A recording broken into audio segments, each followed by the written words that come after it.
Hello, I'm Isaac Hayes III, founder and CEO of Fanbase. Listen to what I'm about to tell you. The window to invest in Fanbase is closing. We've raised over $10.6 million of our $17 million goal. That means there's room for less than 6,370 people to invest in Fanbase for the average amount. The minimum to invest in Fanbase right now is $399. That makes you an owner in Fanbase today. Go to startengine.com/fanbase to invest. Why? Because current social apps have taken advantage of users for far too long, with content suppression, shadow banning, harmful racist content, and no real tools for monetization and equity. Fanbase has over 1.4 million users and counting, allowing anyone to reach all their following and monetize their content from day one. Social media is the new TV, and whoever owns the apps that distribute that content have the opportunity to own potential billion-dollar companies. While big platforms with uncertain futures are failing to serve their users, Fanbase is stepping up to fill the gap. Don't wait until it's too late. Invest now, invest for yourself and your future. Go to startengine.com/fanbase and own the next generation of social media.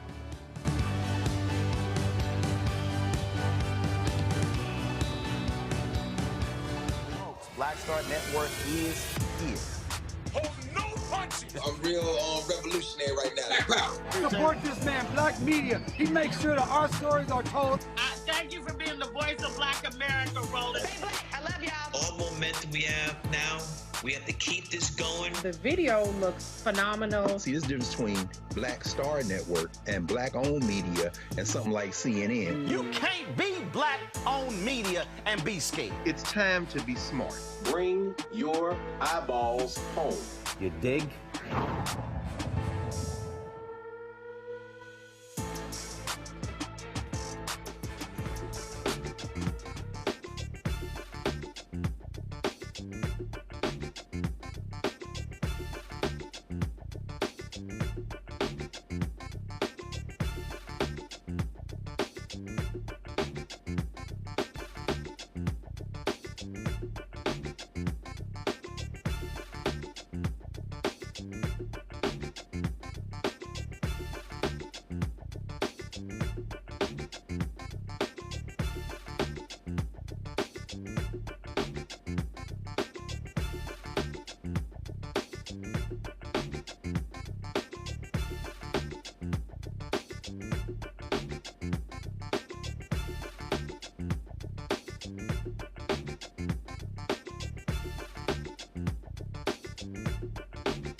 Hello, I'm Isaac Hayes III, founder and CEO of Fanbase. Listen to what I'm about to tell you.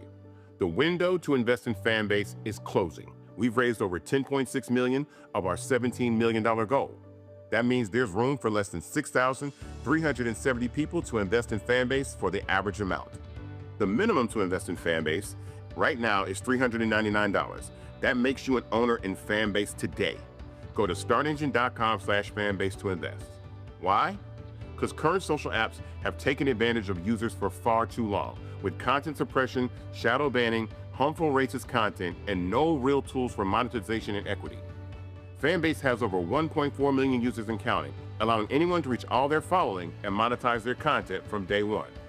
Social media is the new TV, and whoever owns the apps that distribute that content have the opportunity to own potential billion-dollar companies. While big platforms with uncertain futures are failing to serve their users, Fanbase is stepping up to fill the gap. Don't wait until it's too late. Invest now, invest for yourself and your future.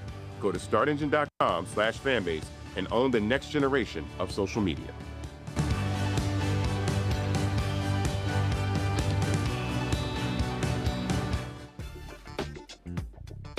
2025 coming up on Roland Martin Unfiltered, streaming live on the Black Star Network. I told y'all Donald Trump and MAGA does not give a damn about black people. 2 housing discrimination cases in Texas, my home state, are on hold because of MAGA. We'll talk with a reporter from ProPublica. They've been reporting on this story. They also don't care about regular, ordinary people. Do you realize that Trump is trying to give money back to a company that was hit with discrimination charges from the Consumer Financial Protection Bureau? I'll tell you about that as well. 10,000 folks getting laid off at the Department of Health and Human Services. These MAGA cuts continue, and yes, they will negatively impact black people as well as veterans. Well, guess what? The country's $1.6 trillion portfolio of student loans will be leaving the Department of Education and going over to the Small Business Administration. Do they know how to manage that? Yeah, we'll break down that. Also, Phoenix, Arizona, cops, they actually repeatedly punched a black man with cerebral palsy. They get suspended for 24 hours. Does that make any sense whatsoever? Also, we showed you yesterday the confrontation in Tennessee between State Representative Justin Pearson and a MAGA Republican. He'll be joining us today to talk about what took place in Tennessee. Also, big election in Wisconsin, Supreme Court race 5 days from now. We'll be talking to a grassroots organization trying to get the black vote out to defeat the Elon Musk-funded Republican. It is time to bring the funk on Roland Martin Unfiltered on the Black Star Network. Let's go. He's got it. Whatever the miss, he's on it. Whatever it is, he's got the scoop, the fact, the find. And when it breaks, he's right on time and it's rolling. Best believe he's knowing. Putting it down from sports to news to politics. With entertainment just for kicks, he's rolling. It's on go, roll, roll, y'all. It's Roland Martin, yeah. Rolling with Roland now. He's funky, he's fresh, he's real, the best, you know he's Roland Martin now.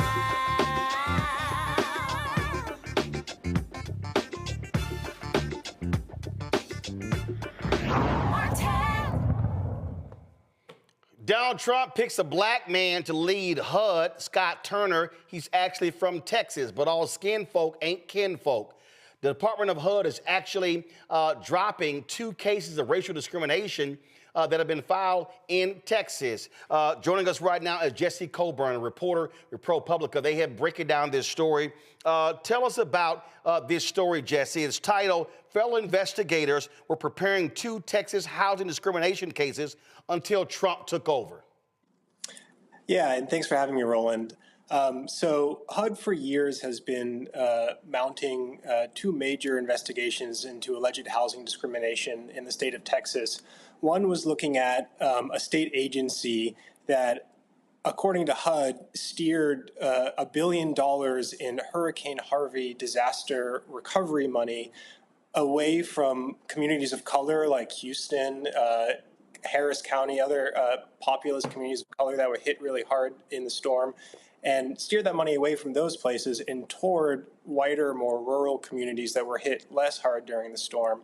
The other case involves a homeowners association outside of Dallas that passed rules in 2022 that prohibited landlords from renting to Section 8 tenants, so people who had housing vouchers that were subsidized by the federal government to help them pay for their housing. These are poor, elderly, or disabled people. In this town, it's called Providence Village. Nearly all of the voucher holders in the village were black, and some of them started moving out after this rule was passed. HUD found that violated the Fair Housing Act and issued a charge of discrimination in that case. HUD referred both of those cases to the Department of Justice, which is a normal step after the Housing Department finds evidence of discrimination. And what normally happens is that the Department of Justice then takes those cases and files lawsuits against the alleged perpetrators of that discrimination. But what happened here is after the Trump administration took office, the Housing Department yanked both of those cases back without explanation. And officials who I spoke to said it leaves these cases in a state of limbo, and they think it probably kills them. There's no clear way for them to move forward now, which is a remarkable turn of events given just how long the federal government spent investigating these cases and how sure it was that illegal discrimination had occurred here. Right, and so here's the issue. Here's the issue that we are dealing with here. And we've seen this not just with housing and so many areas. Donald Trump and MAGA basically is saying where there's been discrimination against black people, we don't give a damn. They're literally ending these cases. There was a voting rights case in Texas. They pulled out of that lawsuit. We start talking about every single one of these departments over and over and over again. Donald Trump, J.D. Vance, Elon Musk, and MAGA are essentially saying there's no discrimination. We are ending everything, and we can see this in multiple areas in the federal government. It certainly doesn't seem like a major priority of the administration, and it's not just these cases. As you said, at HUD, the agencies just cut dozens of grants to local organizations that fight housing discrimination. There's projections circulating within HUD that the division that fights housing discrimination is going to be cut by as much as 76%. The Department of Justice in January, there were memos circulating saying, hey, we're going to freeze all of our civil rights litigation right now. The Department of Education just gutted its civil rights office. So there's a trend happening across the federal government that suggests a sort of broad rollback of civil rights enforcement under the second Trump administration. I did a video shortly after the inauguration where I said MAGA wants to defund Black America. What this is saying right here is that if Donald Trump, Republicans, and MAGA, they don't represent all Americans. They don't represent all constituents. What they're saying is to Black Texans and others, y'all don't matter. We don't actually care. They're not even looking at these cases from a factual standpoint. It's literally, hey, they're looking at anything that says discrimination, race, equity, diversity, inclusion. Hey, if that's involved, it all ends. I haven't seen anything where they say, you know what, we're going to continue these actions. They are basically saying to people, if you discriminate against Black people and others, you got free reign because HUD, DOJ, and other agencies, we're not going to do anything to you. Yeah, and I spoke to a fair housing lawyer who used to work at HUD and was representing some of the plaintiffs in these cases, and she expressed the concern that we could be moving back to like a pre-Civil Rights Act era, where discrimination is rampant. I mean, that's someone who's spent her life working in this area, and that's her concern. So, for people who are working in this area, there's really alarm bells ringing right now. But I do want to talk about that $1 billion because here's the deal. The late Sylvester Turner, former congressman, he was the mayor of Houston. He was the mayor then. And what you had there was you had Texas governor, Republican, MAGA Republican, Greg Abbott. They were like, you know what, we're going to penalize Harris County. And the Republicans in the Texas legislature, and again, I'm native Texan, so this hat ain't just for show. they were targeting Harris County. They hate Harris County. They hate Harris County because it's blue. They hate the fact that there are 4 Democrats who are on the Harris County Commissioner's Court. They hate the fact that Democrats control the city council. Democrats control the district attorney's office. And so this was about penalizing Harris County, and you had massive damage in Harris County, and that money came from the federal government. That money came from the federal government, and this is the problem when it goes to the states, where the governor can say, I'm going to decide how it's being spent, and they simply said, we're going to screw Harris County, and we're going to spend the money elsewhere. And to me, and I would love for some lawyers to weigh in, but this actually has a negative impact, as your story lays out, on African Americans and others, because these are largely black and brown people who were impacted by this. That's certainly HUD's view. I mean, it's kind of remarkable. In the city of Houston, I believe half of all buildings were damaged in Hurricane Harvey, and the city of that initial $1 billion didn't get a penny. Harris County, not a penny. So, when you think about, the sort of racial composition of the city of Houston and of the other counties that, were basically snubbed for this money, it's not hard to see why HUD came to the conclusion, that there was a sort of race-based discrimination here. Yep, absolutely. So essentially, with them abandoning this, do the residents there have any place to go? So the plaintiffs or the complainants in the cases, they can bring their own lawsuits, but that's a costly and time-consuming process. And in the Hurricane Harvey case, they'd be fighting the state, which has endless resources to litigate these cases, and they've shown that they really don't think the cases have any merit. They've disputed the allegations from the start. I don't see them backing down from a fight on this. But, it's really the federal government's job to enforce civil rights laws. So I think some, fair housing advocates would argue, the victims of this alleged discrimination shouldn't have to, spend their own time and money, fighting these cases in court. That's the government's job. And, as they see it, the government's not doing that here. So, short of that, it's not really clear how these cases move forward. They might just die on the vine. Folks, here we go to my iPad. Folks, if you have the time, go to ProPublica.com, ProPublica.com. You can look at this story. Fellow investigators were preparing 2 Texas housing discrimination cases until Trump took over. The story done by journalist Jesse Coburn. Jesse, we appreciate you being on the show. Thanks a lot. Hey, thanks so much for having me. I'm going to go to my panel right now. Dr. Greg Carr, Department of African American Studies at Howard University. Glad to have you, Greg. Also, Dr. Nola Haynes, of course, she also is a foreign policy expert professor at Georgetown here in D.C. Glad to have both of you here. Greg, you've got family there in Texas. Nola, you from next door in Louisiana. I'm just going to be, here's the deal. I'm going to say it, and I don't care. He appoints a Negro to lead HUD, who's from Texas in Scott Turner. They do these actions. All of those Negroes who were dancing and enjoying themselves at the White House Black History Month reception, silent. You've heard them say nothing. Nothing about this case, nothing about them pulling out of the case of Cancer Alley there in Louisiana impacting black people, nothing about all of these here. And so it's fundamentally clear. Donald Trump, J.D. Vance, Elon Musk, Doge, the Republican Party, MAGA, don't give a damn about black people, Greg. They don't care. You're right, Roland. And the beautiful thing about this is perhaps we finally will get the message that they don't in a way that will help us react the way we should be reacting. We don't give a damn about them. Let's be very clear about that. In fact, it's ironic. Last night in the class I teach over at Howard Law School, we covered the chapter in our casebook on housing law and housing discrimination. The Fair Housing Act of 1968 has been ineffective in a lot of ways. We know that. But we also know this. Private nonprofit fair housing organizations process about 3/4 of all housing discrimination complaints. And frankly, the HUD only processes about 5%, and the Department of Justice processes less than 0.2%.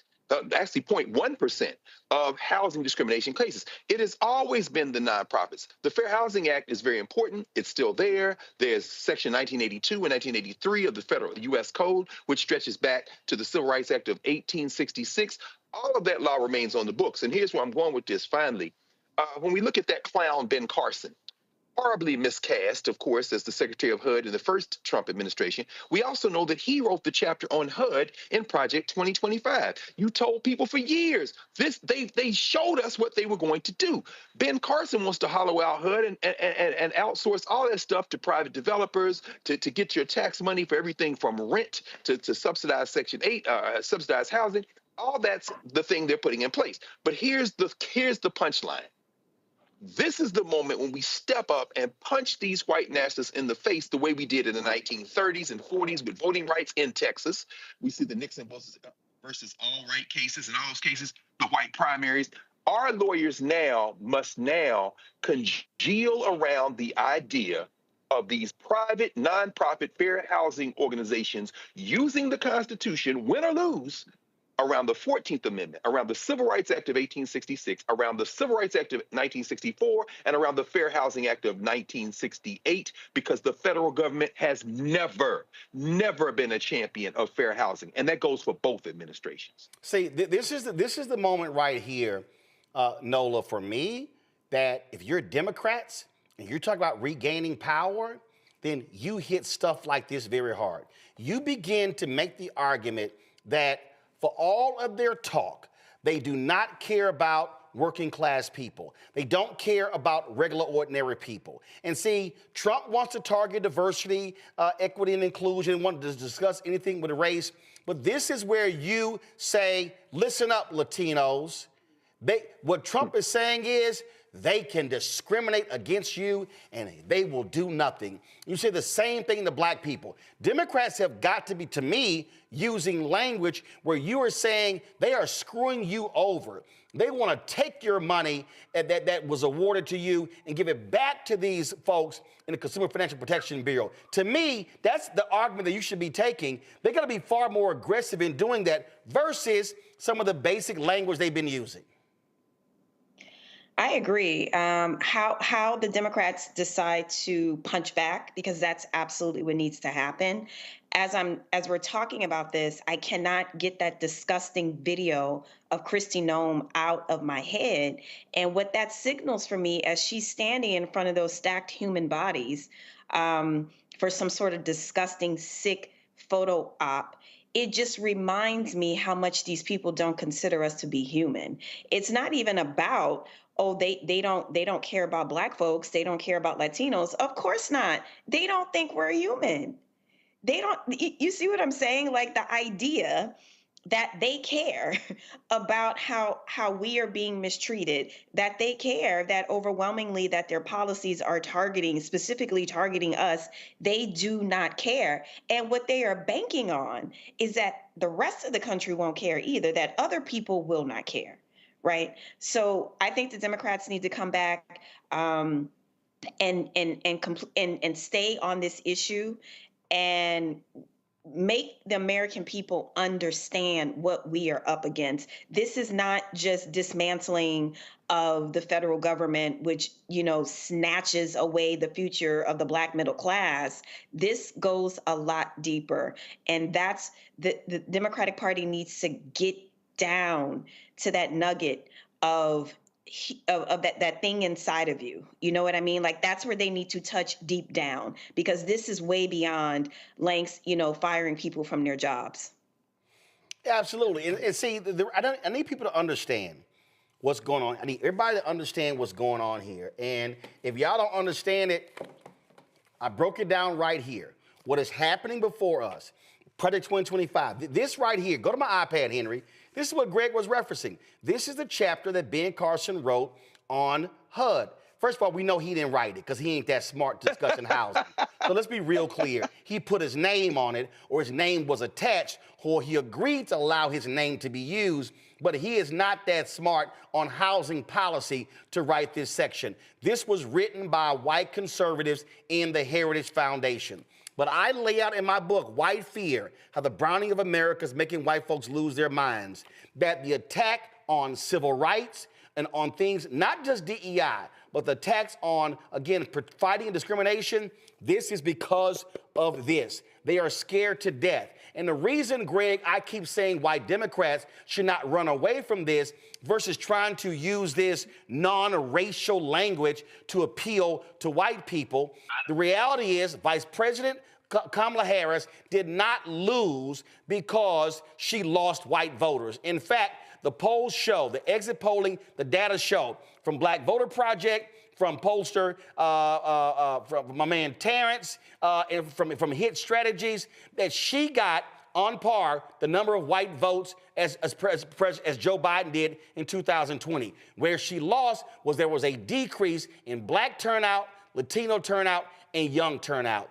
And this, to me, is where you say, guess what? Ain't no Democrat gonna get higher than what Biden and Harris got with the white vote. But if you're gonna win by jacking up Black turnout. And what you say is, you hit this right here. You say, Black America, Donald Trump, and MAGA has no concern about protecting your rights. They want to allow people to discriminate against you, and then you just simply cite their own actions. That's how you reach the folk who have been tuning you out. You're absolutely right, Ron. And for me, I'm excited, actually. I'm very much energized by the moment we're in. Because we're hopefully, and this is with our effort, as you say, we're going to finally have it out with these white nationalists. John Henry Clark used to say this, Black people, you have no friends. And I'm saying that, and I'm so glad that you were in conversation last night with my friend and colleague, Sherilyn Ifill, who's opening her 14th Amendment Center here at Howard at the law school tomorrow, 9 to 4. And the public is invited, as you talked about last night.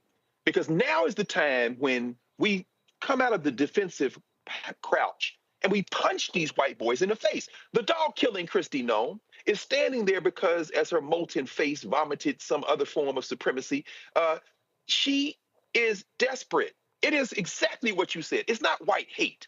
White hate comes from white fear. And so they are terrified, and they should be. Why? Because this is the end, friends. Your demographics are cratering. You're losing support. There was an article in the Financial Times today that talked about how poor whites in rural Louisiana, their hospitals are going to close if MAGA Mike Johnson, whose district 53% of those people rely on those benefits between Medicare and Medicaid and Obamacare, while these people cut their throats, these white nationalists will go to the grave voting and choosing their whiteness over their lives. But as you have said for a long time, as our friend Gary Chambers says in Louisiana, when we vote our numbers, we win. This weekend, I was in Atlanta, Brother Randall Mangum, who is Georgia State Senator, District 55. His district includes Stone Mountain. He was saying, to the point you're raising right now, Roland, he said 400,000, almost 400,000 people, Black people, didn't vote this year who showed up in 2020.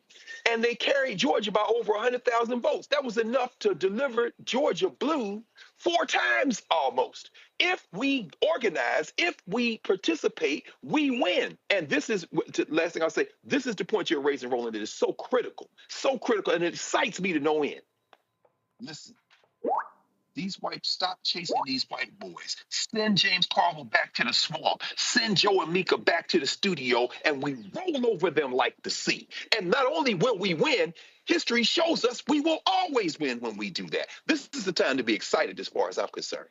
Indeed. And a little bit after this next segment, we're going to talk about Kristi Noem. Nobody's talking about the fact that she also was likely standing in front of a green screen. I'm gonna show y'all what I'm talking about when we get to that segment. We're gonna go to a break. Yeah, I'm trying to tell you. When I show it, you're gonna see it. Trust me. When I show it to you, you're gonna be like, "Hold up, what happened right there?" I just can't. Y'all can't wait for that. That's gonna be in about 20 minutes. All right, y'all gonna go to a break right here on Roland Martin Unfiltered on the Black Star Network. When we come back, lots more to discuss. We're gonna talk about the slashing of 10,000 jobs in health and human services. Yeah, 10,000 more jobs. A lot of veterans, and trust me, a lot of black people as well. Also, they're moving the control of the small business, the student loan portfolio, out of the Department of Education over to the SBA. Is that a smart move? Ain't nothing the Trump folks doing is smart. That's next, right here on the Black Star Network. This week on the other side of change. The economy is not working. Trump's got trade wars, recalls, the price of groceries are through the roof. And there is a better way. There is another way. Join us as we talk more about it and we reimagine something better on the other side of change. Only on the Black Star Network. We begin tonight with the people who are really running the country right now. Now, Trump is often wrong and misleading about a lot of things, but especially about history. Donald Trump falling in line with President Elon Musk. In the wake of the unsettling news that MSNBC has canceled Joy Reid's primetime show, The Readout, Roland Martin and the Black Star Network would like to extend an invitation to all of the fans of Joy Reid's MSNBC show to join us every night to watch Roland Martin Unfiltered, streaming on the Black Star Network for news, discussion of the issues that matter to you, and the latest updates on the twice impeached, criminally convicted felon-in-chief Donald Trump and his unprecedented assault on democracy, as well as co-president Elon Musk's takeover of the federal government. The Black Star Network stands with Joy Reid and all folks who understand the power of black voices in media. We must come together and never forget that information is power. Be sure to watch Roland Martin Unfiltered weeknights, 6 p.m. Eastern at youtube.com/Roland S. Martin or download the Black Star Network app. What's good, y'all? This is Doug E. Fresh, and you're watching my brother Roland Martin Unfiltered as we go a little something like this. Hit it. It's real.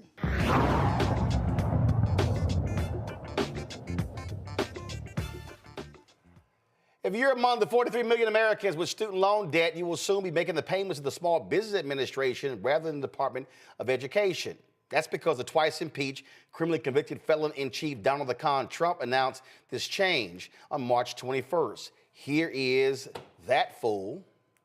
The SBA, the Small Business Administration, headed by Kelly Loeffler, is a terrific person, will handle all of the student loan portfolio. We have a portfolio that's very large, lots of loans, tens of thousands of loans, pretty complicated deal. And that's coming out of the Department of Education immediately, and it's going to be headed up by Kelly Loeffler at SBA, and they're all set for it. They're waiting for it. It'll be serviced much better than it has in the past. It's been a mess. Roxanne Garza, the Director of Policy at Ed Trust, joins us now. Glad to have you here, Roxanne. Roxanne, real simple. Okay, the move makes no sense. This is all about destroying the Department of Education. And it's not like you're saving jobs because you're going to have people who are experts in this simply still do the same job. Yeah, no, that's definitely correct. It doesn't necessarily create a better system for students and borrowers. And, I just want to say this has just been something that the president has talked about in a comment. There has been no plan put forward for what this would look like. I think the important thing to note is that everybody's talking about the executive order that the president signed, to begin to shut down or dismantle the Department of Education. They themselves have acknowledged that they need Congress to do that. They cannot unilaterally do that. They also cannot unilaterally move the student loan portfolio to the Small Business Administration. That is also in law. So the idea that in the meantime they can do this piecemeal shuffle of core functions of the Department of Education to other agencies is not right. It's also illegal. I mean, they could do it, but it would be while they are ignoring the law, essentially. Okay, so what will be the impact on just regular, ordinary folk? So the impact here would likely be just a lot of chaos, unanswered questions for students and borrowers. I think already, even before he signed the executive order, there were mass layoffs at the Department of Education. So a lot of the expertise, the technical expertise that you need to run this very complicated program has already been lost. Before all of this happened, it was already hard to get somebody on the phone to answer your question whenever, maybe you noticed you had a missing qualifying payment for something like public service loan forgiveness, or you were having trouble, getting in touch with your servicer. You would normally contact the Federal Student Aid Office. You would contact, the people there that are meant to help you deal with these problems. Now, those people, aren't necessarily there because they've let a lot of people go in these mass layoffs.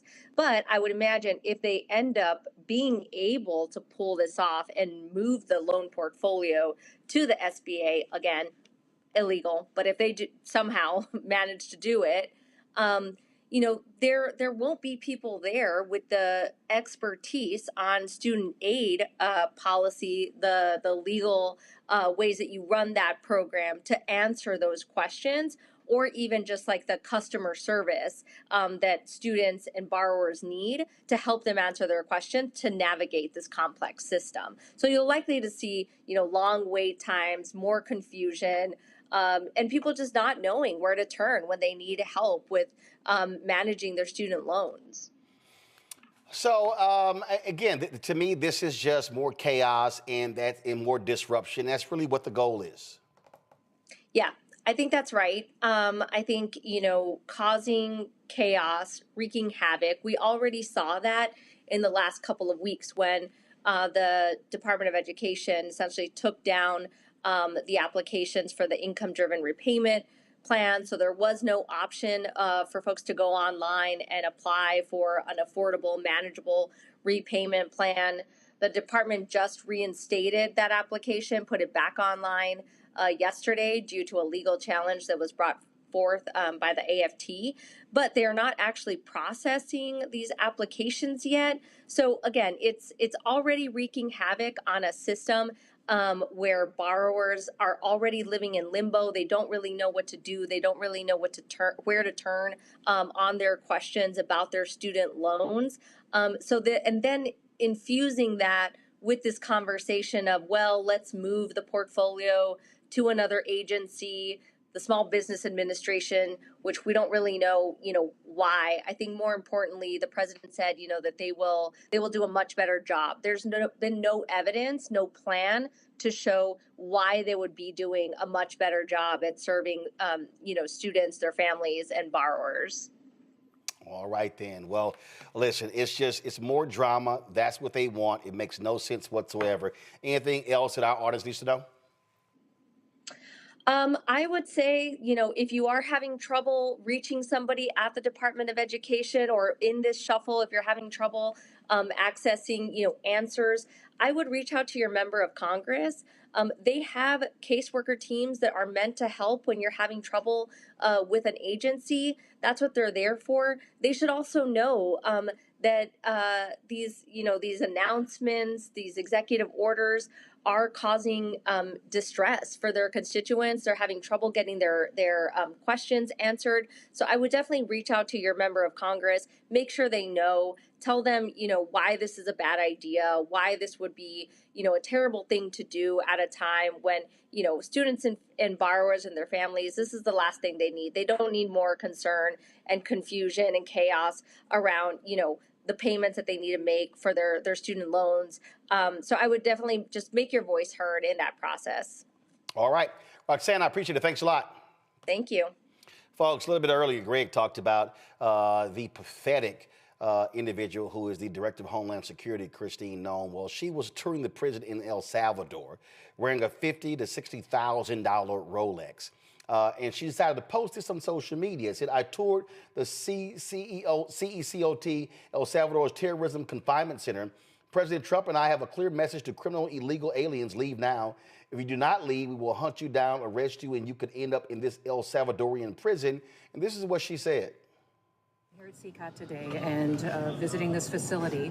And first of all, I want to thank El Salvador and their president for their partnership with the United States of America to bring our terrorists here and to incarcerate them and have consequences for the violence that they have perpetuated in our communities. I also want everybody to know, if you come to our country illegally, this is one of the consequences you could face. First of all, do not come to our country illegally. You will be removed and you will be prosecuted. But know that this facility is one of the tools in our toolkit that we will use if you commit crimes against the American people. I just got some very... So I want y'all to notice something. I don't really know what the hell. Do y'all notice the glitch here? I want y'all to look at the guy. I want you to look at this guy right here. Okay? I want y'all to look at this guy right here. And I want y'all to see how the video skips. I'm trying to figure out, was she in front of a green screen? What the hell were they doing with this here? Just watch this video again. Visiting this facility. And first of all, I want to thank El Salvador and their president for their partnership with the United States of America to bring our terrorists here and to incarcerate them and have consequences for the violence that they have perpetuated in our communities. I also want everybody to know, if you come to our country illegally, this is one of the consequences you could face. First of all, do not come to our country illegally.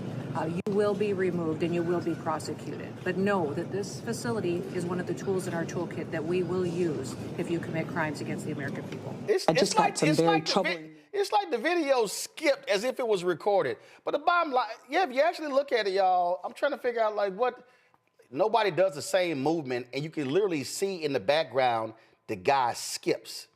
Like it literally skips while she's talking. So that's just me. Jesse Coburn joins us. Jesse, I want to go with you. First of all, let's talk about this hack right here. She has been playing costume ball since she got named. I mean, every time she goes somewhere, I swear she literally got the job and said, hey, I want y'all to send me all of the Department of Homeland Security outfits so I can go out there and just front. She's been out there riding horses, shooting guns, showing up in a bulletproof jacket. First of all, you know damn well her silly ass not out there on the front lines at all with the outfits. Y'all go to my iPad. Here's some of, look at this here. She got the hat, she got the cowboy hat, then she got the firefighter outfit. Let me go over here and see if I can just click photos so we can see what the hell pops up. But she been absolutely playing dress up. But you know what, though, but Reese, this ain't nothing new. This is a link here. This is her playing dress up when she was the governor of one of them Dakota states. So she used to playing dress up as a public official. How many costumes does this raggedy ass bitch have underneath her belt? Good Lord. I mean, she was doctor, nurse. Now she's jail warden. It would be ridiculous, but I feel like this is all a game to them. They really think that this is one big like action movie. Yes. Like Donald Trump is Terminator. She's fill in the blank. She playing every white woman villain. She's signed up to be in the damn cast itself. She's like the Avengers of white woman villains, okay? And for some reason, they seem to think that this actually reflects well on them because they're sick, sadistic people. But she's a very unserious person in charge of very serious matters. And unfortunately, she, along with Hegseth and all these other dumb motherfuckers, are not equipped to do the job. Certainly not do the job competently or legally. But luckily for her, I should say, and unluckily for us, she's in an administration where competence and following the law and actually being strategic is not part of the job description. It's just looking the part. I mean, here's the whole deal. You see it right here, Anola. Again, what we're dealing with here is, and Reese said it best, and I need people watching and listening to understand, everything about Donald Trump is a TV show, okay? They are deporting fewer people every week than Joe Biden did. The difference is Joe Biden did not turn the Department of Homeland Security into 48 hours. Or what's that cop show? What's the other cop show? Not just cops. No. What's his name? The boy at Dan Abrams has a show. It's like 24-hour live. It's like where they go live with police department. That's all this is. This is a television show to them. It's all about high production. And it's like, oh, they're getting stuff done. They're not. Mm-hmm. Absolutely. And I'm reminded of the text in the now famous Signalgate, you know, when Pete Hegseth is excitedly using terminology like ops security, then he's like, oh, that means operational security. You know, like Reese said, they're playing dress up. It's like high school children who are in charge of, you know, running the country. And then, yes, there's this element of let me entertain you, but they are breaking very serious things. And, you know, Trump sitting there talking about the Department of Education and how the Small Business Administration, they're going to get going right away and they're there, they're ready to prepare. No, they're not. It's a lie. They're not prepared. They don't know how to operate these systems. They do not know what they are doing. All they know how to do is to create chaos and say, oops, I broke it, and have no plan to fix it. So while, you know, if I was in another country watching this, I would be cracking up, honey. This would be my reality show. America the Downfall, honey, this would be my reality TV show. But we are here and we're having to live through it, and it's not funny. Very unserious people are in charge of very serious things, and this is a problem that needs to be solved. But they are unserious people. But what they're doing, Greg, they are appealing to these people who don't pay attention, who really don't watch the news. But what they're doing is they're selling a narrative, they're selling a story, and the fact of the matter is, it's playing right into their hands, and it has an impact on poll numbers and things along those lines. Now, I am not suggesting that if Democrats regain control, that's what they should do. But this is a perfect example, though, of why you do have to establish a narrative, tell a story, so people actually see what you're doing. Mm-hmm. Absolutely. And we can't stress this enough.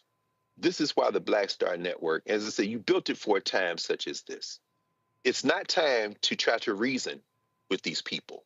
It is time to destroy them politically, to break their political backs. When we saw Justin Jones a couple of weeks ago going to battle in the Tennessee legislature, the hyper-gerrymandered white nationalist Tennessee legislature, tonight when you talk to Justin Pearson, who did the same thing, it's not the time to shrink back or to talk about my colleague. It's time to go on the offensive like Jasmine Crockett has done. And, you know, you said this earlier talking with Roxanne Garza. You know, the cruelty is the point. The point is chaos.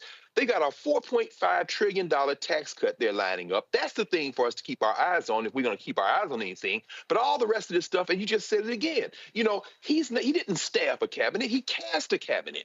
And whatever his obsession is with 1980s, I don't know, Cinemax After Dark, D-list porn stars, like the ones who look like Kelly Loeffler or Cruella DeVille, Tulsi Gabbard or Christy Nome. These are aging porn stars from the 80s. And he's got a fascination with these white women with this fake ass hair who look a certain way. But here's the point. They caught the car. It's a beautiful thing. They caught the car. The federal government is too big for them to destroy.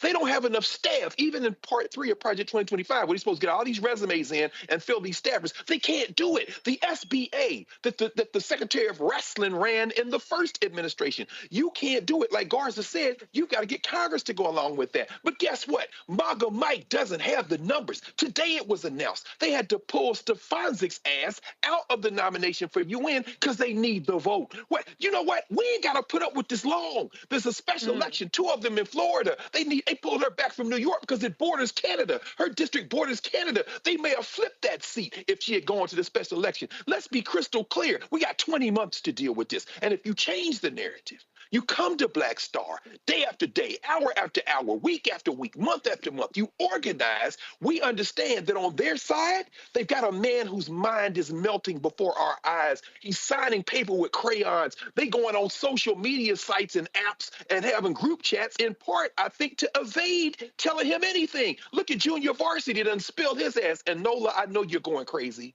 Because all those countries around the world that used to share intelligence with the United States, they ain't about to give them shit. They like, I'm not showing you shit. I found your social security number and your telephone number in the dark web. You were in Russia tweeting and texting in the group chat. Then you talk to this woman who got a little Cruella Divine gray streak out her hair, and she's sitting up there looking like she about to cry, and you ask her where she was, and she said, I don't know. Ain't you in charge of all the damn spies in the country? They took the car. They are going to implode.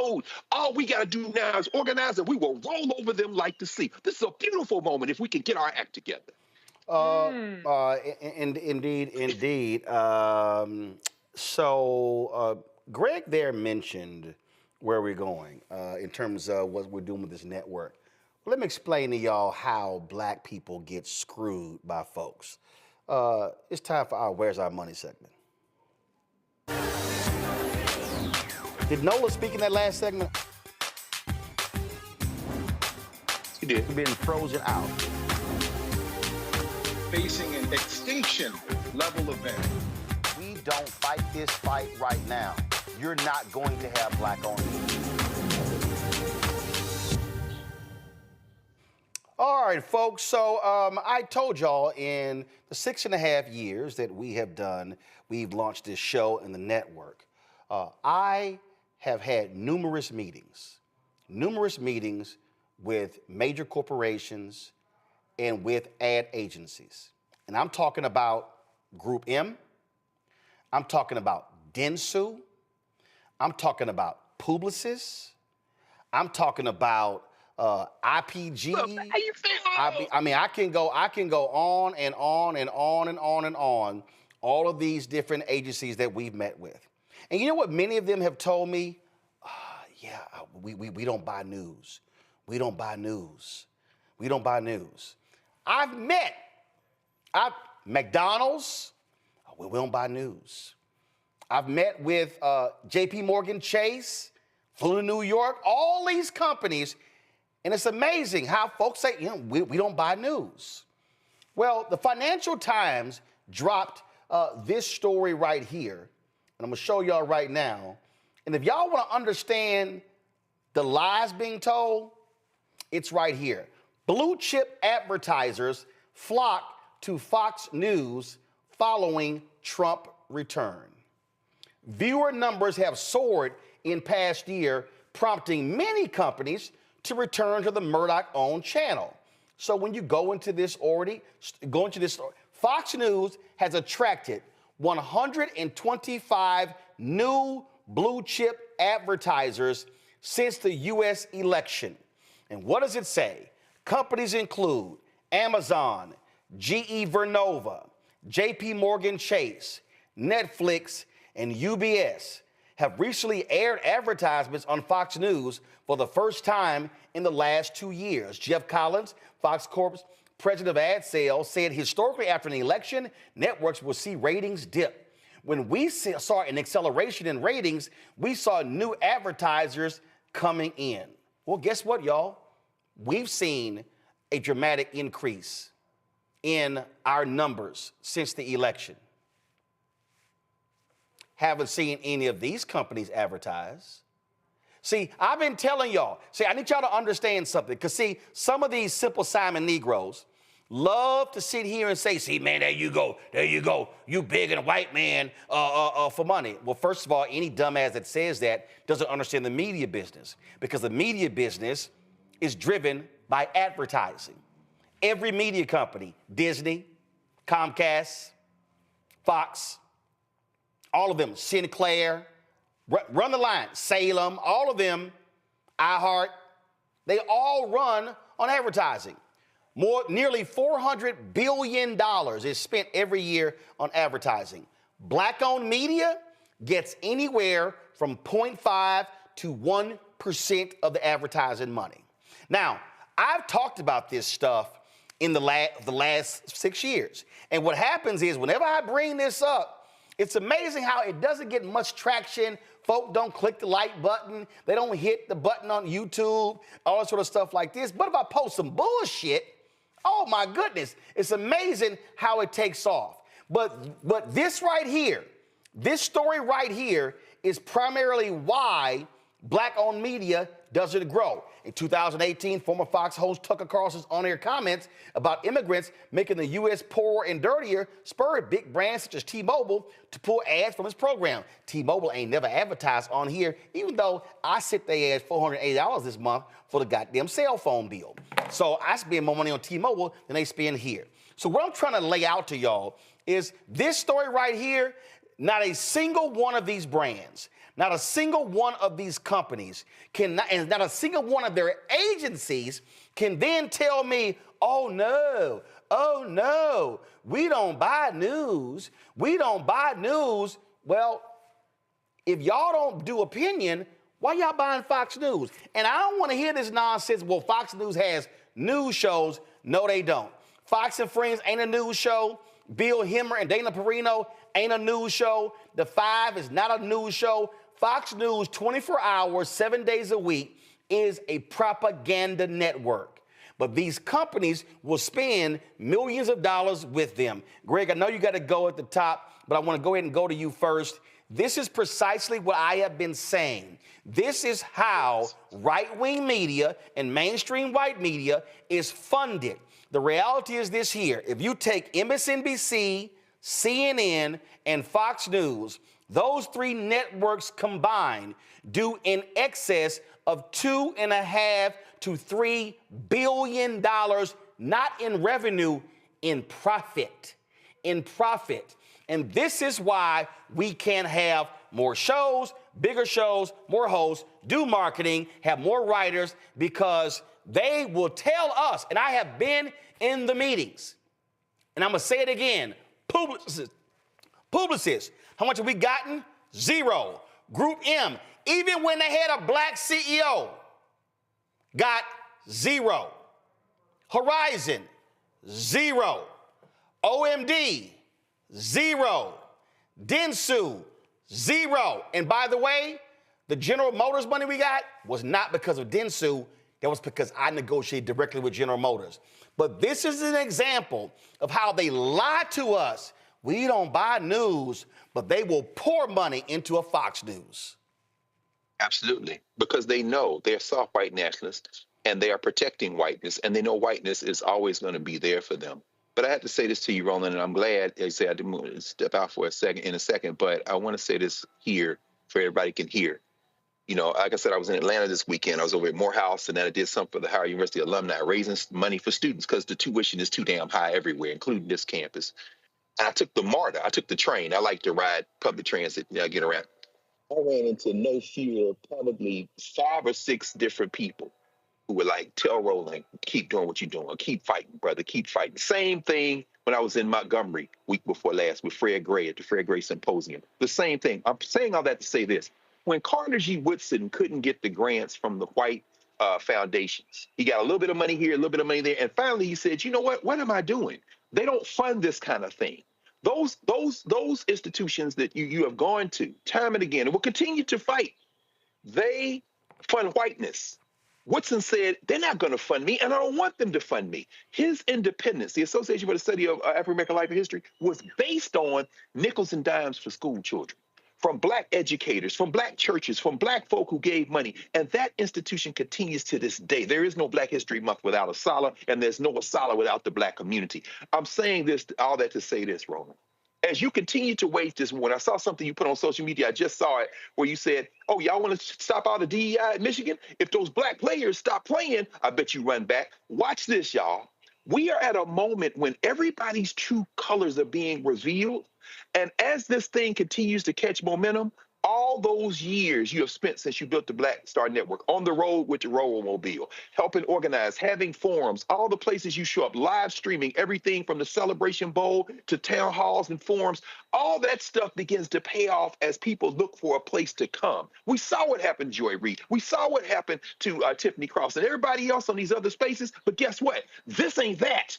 And as the thing continues to capsize and remake itself, it will be the independent Black institutions that are going to thrive. And this is going to be the place where those narratives are collected and broadcast. So I don't think we have to worry. We just got to stay on that, keep on that path, brother. Indeed. So, Greg, I know you got to go. I appreciate it. Thank you so very much.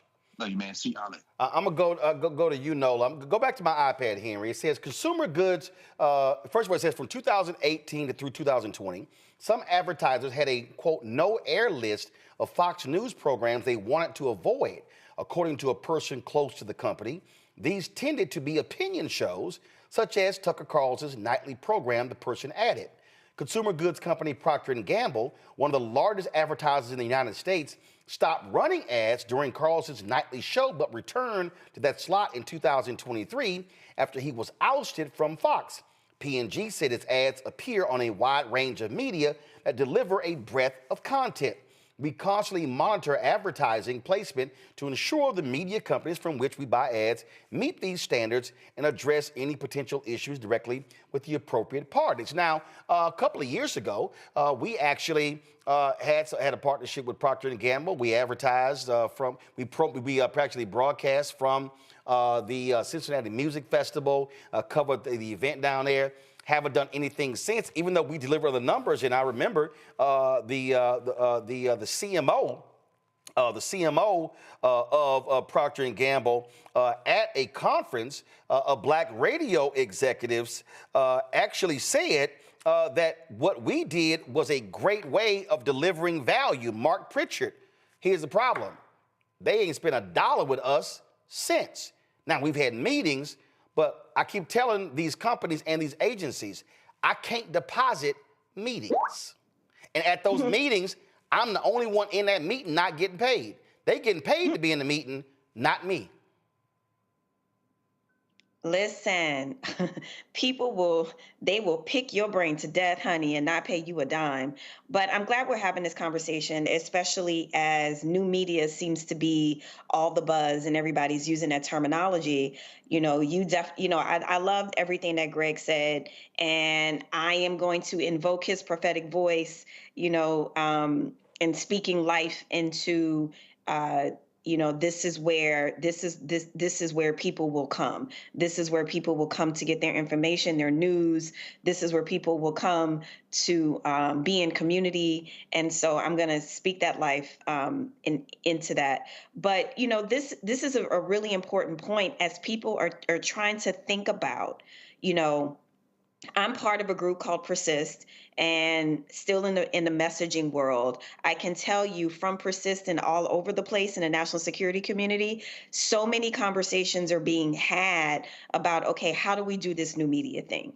Everybody's trying to figure out where we're going to get money from. How do we do it? How do we match what the Republicans did for the last presidential cycle? How do we find money for content creators? How do we find money for influencers? How do we reshape this news ecosystem? And here you sit, Roland, you've been ahead of the game in that regard. But this is, to Greg's point, this is a pivot. This is a time of change. And everyone is recognizing that the media landscape is changing, and they are going to feel it. This is my prediction, my prophetic voice. The same way Target's sitting up there looking crazy, and this is the only thing that's gonna get through to them. They gonna continue. All right, y'all keep playing. Y'all keep giving y'all money to these divisive, racist people, and guess what? When your little product's not selling, you gonna wonder why. You gonna FAFO your way out of that job on the board. Like, I'm just here to warn companies, Black people, we are using our resources very differently. And if you don't support us, we will not support you. See, here's the thing, Reese. I believe in just calling a thing, okay? And so here's an article right here. It says 2024 top agencies in the world by revenue. And then it says the top 15 agencies in the world. And you see right here, WPP, Accenture Song, Publicis, Omnicom, Deloitte Digital, Interpublic, group of companies, Dentsu, Blue Focus Communications Group, IBM, IX, Hakuhodo, Shell, Vivendi's, Havas, TCS, Interactive, Stagwell, InterOcean Worldwide. And see, underneath that, see, they own a whole bunch of other agencies, okay? So what people need to understand is that in the agency game, what they do is they actually, they own a lot of stuff. They buy a lot of stuff. And so what happens is they actually own all the different agencies. And so it's called the Big Five holding companies. Go back to my iPad, WPP, Omnicom, Publicis, Interpublic, and Dentsu. So you take a Group M, they're under one of those particular companies, okay? Now, again, I need everybody who's watching and listening to understand what I am telling you. I have personally met with Group M. When Kirk McDonald was the CEO, a brother, we met with them, okay? I met with the whole team. If I could start naming names, I start naming names. I've met with Dentsu. I've met with the chief investment officers of OMD. I've met with folks at Publicis. I've met with the folks at Interpublic Group. What has been the result? Now, mind you, what do we have? We have the largest black news and information network, digital network in the country. Nobody else is doing what we're doing. Byron Allen has shut down his Grio TV linear network. Shut it down. Nearly laid everybody off. Okay? They ain't doing it. Essence has the Essence Music Festival. That's a 3-day event. They ain't doing what we doing every single day. It's no shade, it's a fact. Ebony is not doing what we do every day. Blavity is not doing with what we do every single day. Reese, I literally was on a phone call today with 3 different people talking about the creation of a black business vertical to cover black news. Because the fact of the matter is, Black Enterprise is really a conference company. They don't cover black news the way they used to. I literally was with another company talking about the creation of a black health show, a black fitness show. These are non-news items. I was talking with several writers about being able, right now, I've already agreed to a black-owned company, Quantasy, to completely redo blackstarnetwork.com, and that will be turned into a news portal. But none of these things can happen if you can't grow revenue to be able to hire more people. I have a plan as we speak right now that if $5 million additional dollars comes into our company every single year, I can literally hire 25 to 30 new people to expand what we do. But what I hear from every single one of these companies, Reese, dating back to 2020, because see, I knew we launched September 4th, 2018. I knew that was the end of the year. I knew all of 19, I would not have had the data to back up why they should spend with us. But when 2020 hit, had all the data. And here's the reality. All of these agencies, $0 have been spent. And out of the brands that have done stuff with us, Procter & Gamble, once, McDonald's, once, General Motors, current deal, this is now the multiple deals. The only, Pepsi met with all they folks, nothing happened. The only company that has consistently partnered with us since 2020 has been Coca-Cola. But every single one of these agencies, they have shut the door and given us nothing but lip service. And this right here is why black-owned media will never be able to grow, because these agencies that are largely white executives will gladly send that money to Fox News and Fox Corporation and don't care if they are right-wing, MAGA, Trump-loving conservatives, but will look at us and say, oh, no, we can't buy news. We can't buy news. Send it to Aaron Loving Hip Hop and the other stuff. Now you already know, Roland. I watch that junk, that crap. But black mess is safe enough for them to spend money with. So why isn't black news safe enough to spend money with? Because that is not aligned with their goals, actually. Their goals is not to help cultivate an informed and empowered and politically engaged Black audience, because their benefactors in the federal and state and local government are not the people that our people support. And so they'll play the game and they'll pretend and they'll have all these pretexts for why they can't support this, but the rules don't apply to the white side.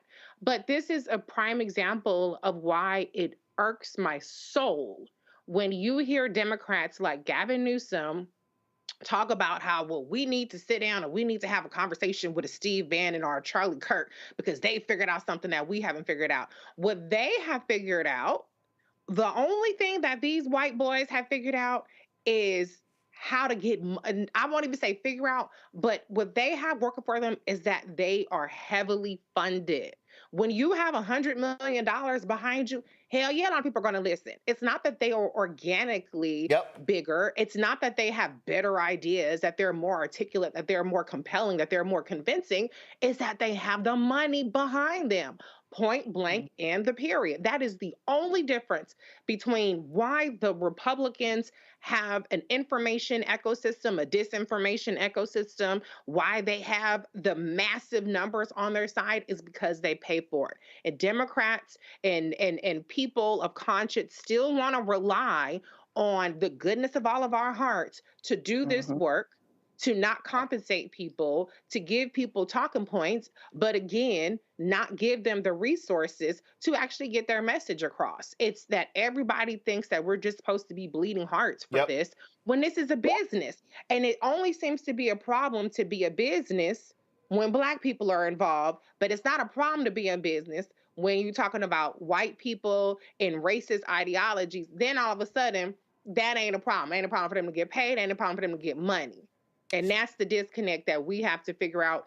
If the ad revenue isn't going to come in there, then hell, I don't think that OAN and Turning Point USA and all that shit, they wasn't getting the ad money, but they still got funded. But who's going to fund us? That's the question, without trying to handcuff us. So let me explain to the audience what's about to happen. First of all, there are 6 major advertising holding companies. Don't go to that yet. No, there are 6 holding companies: WPP, Omnicom, Publicis Group, Interpublic Group, Dentsu, and Havas. Those are the 6. I'm letting all of y'all know we have sat down, Black Star Network, me personally, as well as our partners with Urban Edge Network, all 6 of them. What have we received? 0. That's crazy. 0. Y'all, I don't think y'all understand what I'm saying. I didn't say from the agencies we received 100,000, 50,000, 25,000. We've received 0. It's actually cost me more money because I've flown to New York and I've had to pay people to put together presentations for them than they've actually spent. Now go to my iPad. Now there are individual agencies under these 6. You got Ogilvy, 0 from them. McCann World Group, 0 from them. Leo Burnett, 0 from them. Saatchi & Saatchi, 0. Wheaton and Kennedy, 0. BBDO, 0. TBWA, 0. Droga 5, 0. Gray Group, 0. VMLY&R, they've called me a couple of times to help them land a client, and guess what? Not a single dollar from that client came. Donor, 0. FCB Global, 0. Marketing Architects, the ad agency, Play Creative, DDB, 0. McKinney, 0. All of these folks. So I just need y'all to understand the money game.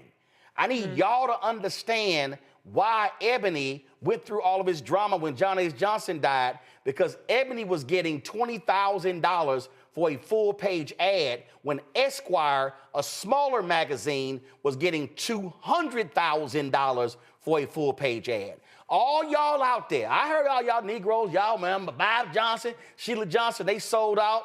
See, y'all don't understand the game. Because guess what? In Brett Pulley's book, on the billion-dollar bet, the unauthorized biography of Bob Johnson and BET, when they were being sold to Viacom, Mel Karmazin, the CEO, as well as Sumner Redstone, discovered that BET was getting paid $1,500 for the same 30-second spot that MTV was getting paid $8,000 for. BET was sold for $2.4 billion and $400 million in debt. The total sale price was $2.8 billion. Well, guess what? If Bob and Sheila Johnson, then married, if they were not being impacted by the black tax, if they were getting fair market value for their ads, that means that if they were getting the $8,000 instead of $1,500, Bob and Sheila Johnson could have actually sold 1/3 of BET for the same $2.8 billion and still today be the majority owners of BET. This is what happens even when we do get the ads, there's a black tax involved. So to the audience, this is what is going to happen. Over the next week, and I've already made it clear to my team, we're going to record Fox News 24 hours a day.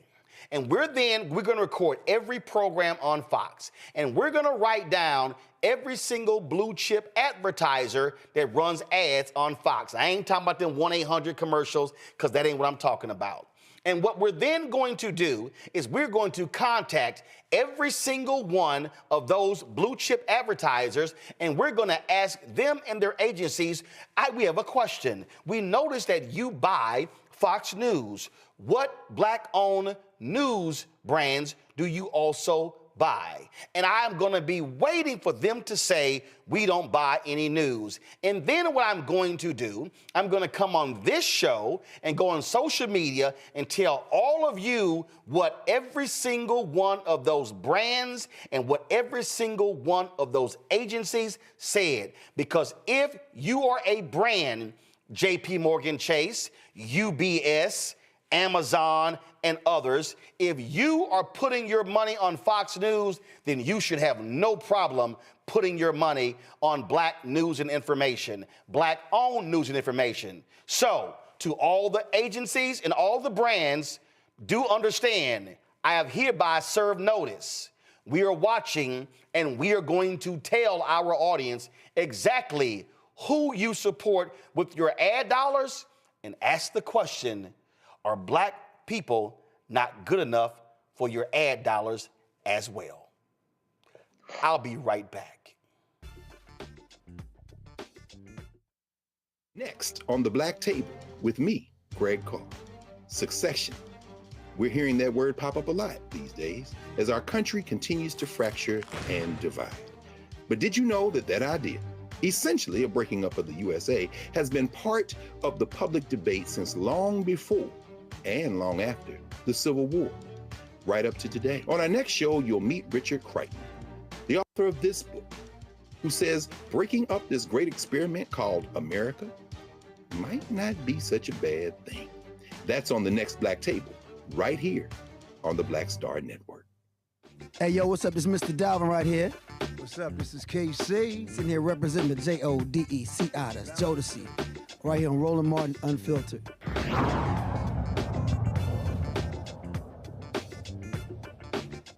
Folks, big election in Wisconsin on Tuesday, a state Supreme Court race that could determine who controls the court. Now, Elon Musk and his PACs have dumped millions into this race to support MAGA conservative Judge Brad Schimmel, who is a former attorney general there in Wisconsin. Some $81 million has been spent on this campaign because they want to beat liberal Judge Susan Crawford. Her campaign believes the billionaire's support for Schimmel is an attempt to buy support from the Supreme Court, hopeful as Musk's lawsuit is potentially headed for the High Court.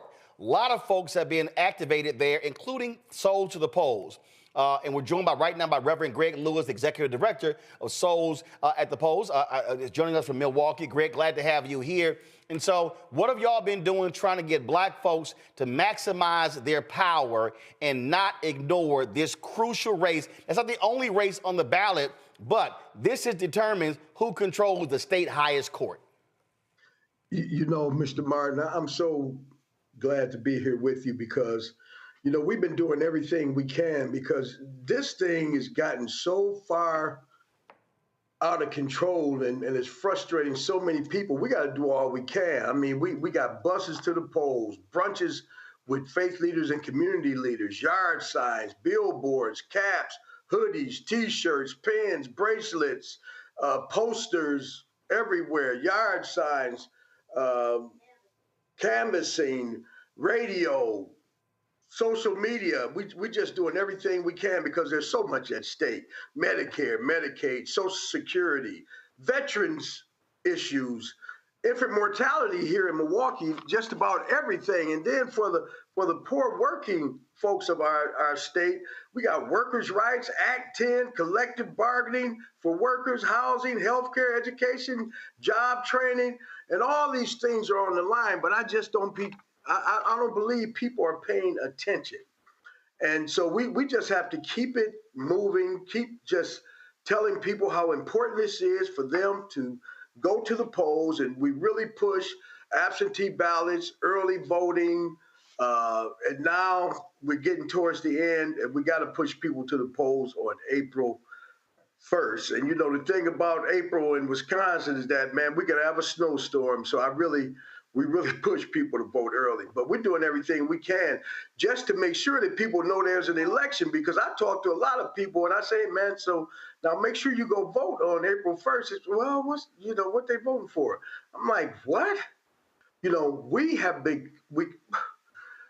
become so disenchanted with everything that we don't pay attention to anything. And that's why we exist as souls to the polls, to make sure that you know there's a vote on April 1st. And here's why this is so important. Now, Henry, go to my iPad. New York Times did a story called What 11 Black Voters Think About Trump's Action in His First Month. Many Black Americans were frustrated by the Trump administration's targeting of DEI programs, but others embraced the speed at which he moved. I want to scroll down to somebody, and this is not about embarrassing somebody, but at the end of the day, she did an interview with the New York Times, and so therefore the information is public.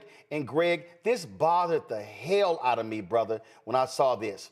Keosha Wilder, 39 years old, a public school classroom aide in Milwaukee. This is what it said. Miss Wilder, a Democrat, said that she didn't vote. This is in November. She didn't vote because she believed that Mr. Trump was going to win. Now she is preparing for what she believes he will do in office. End food assistance, Social Security, and housing assistance, among other programs for the poor. I already know that everything is about to end, so I've just been trying to get myself together and look for better paying jobs, Ms. Wilder said. Racism was here before I was born, she said. The battle I choose is employment. Can we get more pay? I work in the public schools and I make $17 an hour. That is not enough. Okay, Greg, here's my problem. If you don't vote, he guaranteed to win. Like, I ain't vote because I thought he was gonna win. So, you know, I remember when I was a youngster, I heard this saying by Martin Luther King Jr. He said, the most dangerous thing in the world is conscientious stupidity, sincere ignorance, and conscientious stupidity. And that's where we are right now. People are just really, they're tuned out. They're not thinking. They're not focusing. You know, I guess people thinking about where they're going to get their next meal or where I'm going to live. But I think you ought to try to navigate your life through expressing yourself with others through power. And that's why we exist with Souls to the Polls. I'm like, okay, all those things are, you know, true. And we know that we have these racism issues and bigotry and hate and all those things. But what you going to do, just stand there and just let the anvil fall on your head? You got to at least move. You got to at least run. You know, even in martial arts, they say, you know, the first thing you do when people attack you, you know, your first line of defense is to run. We don't even do that anymore, Mr. Martin. We just stand there and just let things happen to us. And that's why I'm so frustrated. You know, I always say, man, why do you keep letting things happen to you when we can make things happen for us? Here in Milwaukee, we like 42% of the population. A lot of people don't even know that we have black folks here in Milwaukee. The Hispanic community is like 18%. That's 60%. And then all the other nationalities that are here besides white folks, man, we have the power to do what we need to do, but we like Ferguson. You know, we like Ferguson, Missouri. We just let things happen to us when we have the power to stop it, because all the things we fought for in the past, we don't take advantage of. We fought for voting rights. We fought for education. We fought for jobs. We fought to be part of unions. And now we don't even go as far as we need to go to be assured that those items that we fought for are positive in our lives. We just don't do that, and that is so mind-boggling to me. See, So I'm with you. You know, I missed you when you were here in town because I was at Pastor Valerie's church, but I saw you later. You were great. Thank you. I appreciate it. And so, you know, I keep making the point that I really want black people to understand that the most guaranteed way for somebody to win is if we don't show up. And if we vote, and the number I keep saying is voting at 70% of our capacity. I got questions for two of my panelists. I'm going to go to Reese first, then Nola. Reese, what's your question? So much for the work that you're doing. Are there any particular voting precincts that you feel have the biggest impact if you were to, like Roland said, increase the turnout of those who are actually registered? And then if so, how are you all targeting those precincts and those voters? You know, and so to the polls, you know, we really target our churches. So I have about 406 pastors on a roll. And every time it's time to vote, I communicate with those pastors, and hopefully we can get them to communicate to the communities that their churches exist in. And that's just about all the black community, especially 53206, which has the highest crime rate. It has the highest incarceration rate. It's like last in the country and people going to jail. I mean, all these things. I don't know if you know this, but Milwaukee is like almost last in every positive item that Americans appreciate in this country. I don't know if you knew that or not. I mean, housing, jobs, all those things, homeownership, all those things, we're like dead last, and people are not believing that they're not free. It reminds me what Harriet Tubman said. I could have freed a lot more people, but I just can't convince them that they're not free. I'm like, man, do you know we're getting done here? And it's so sophisticated and subliminal that they don't even know that you're being bamboozled. You know, I have to tell people every day, I say, look, you're not even the minority anymore. I mean, even in the world, we're not the minority. 8% of the world is white, 92% is people of color. And I'm just like, you know, we've been bamboozled so bad that we believe the story that we've been told. That's all to it. And that's what's got to change. Nola? Reverend Lewis, there's so much that I want to say, but Roland is going to give me the side eye. But I feel your passion, and I feel, you know, your frustration. And so my question is about that. It's more of a messaging question. How are young folks, especially in Milwaukee, being talked to? Because one of the things that I've noticed is that there's a large disconnect between what came before them in terms of civil rights, in terms, you know, all of these things. There are a couple generations where there's a disconnect to the point where it doesn't matter. How are you drawing these connections? Like, what's the messaging look like, especially when you're trying to talk to young folks who have horrible education and do not see any job, any jobs in their future? You know, that's a great question because that, man, we're deep into colleges right now. Good. And then these influencers, we're deep into influencers. And we're deep into having concerts for young people to let them know that we care, we want you to be with us, and so on and so forth. But I'm going to tell you, the other team is playing hardball. You know, I try to tell, you know, the Democratic Party, I said, listen, man, you got to be a little bit rougher. Man, you got to be a little bit stronger. You got to fight a little bit harder because these guys, they're not playing. You know, I just heard the other day that Elon Musk is paying people $100 to come and sign some kind of petition, and then they try to talk him into going and vote. I'm saying, and we can't even give people water when they come and line up to the polls. I'm like, what is wrong? What's wrong with this picture? Why don't we fight harder? And that's why I say, you know, it's going to take us to fight hard because nobody else is going to fight hard for you like you fight for yourself. And I keep trying to tell people, I say, hey, man, stop waiting on the cavalry. The cavalry is not coming. You are the cavalry. You need to be making decisions about your community, and we certainly need to be into these local politics because we can certainly control that with ease.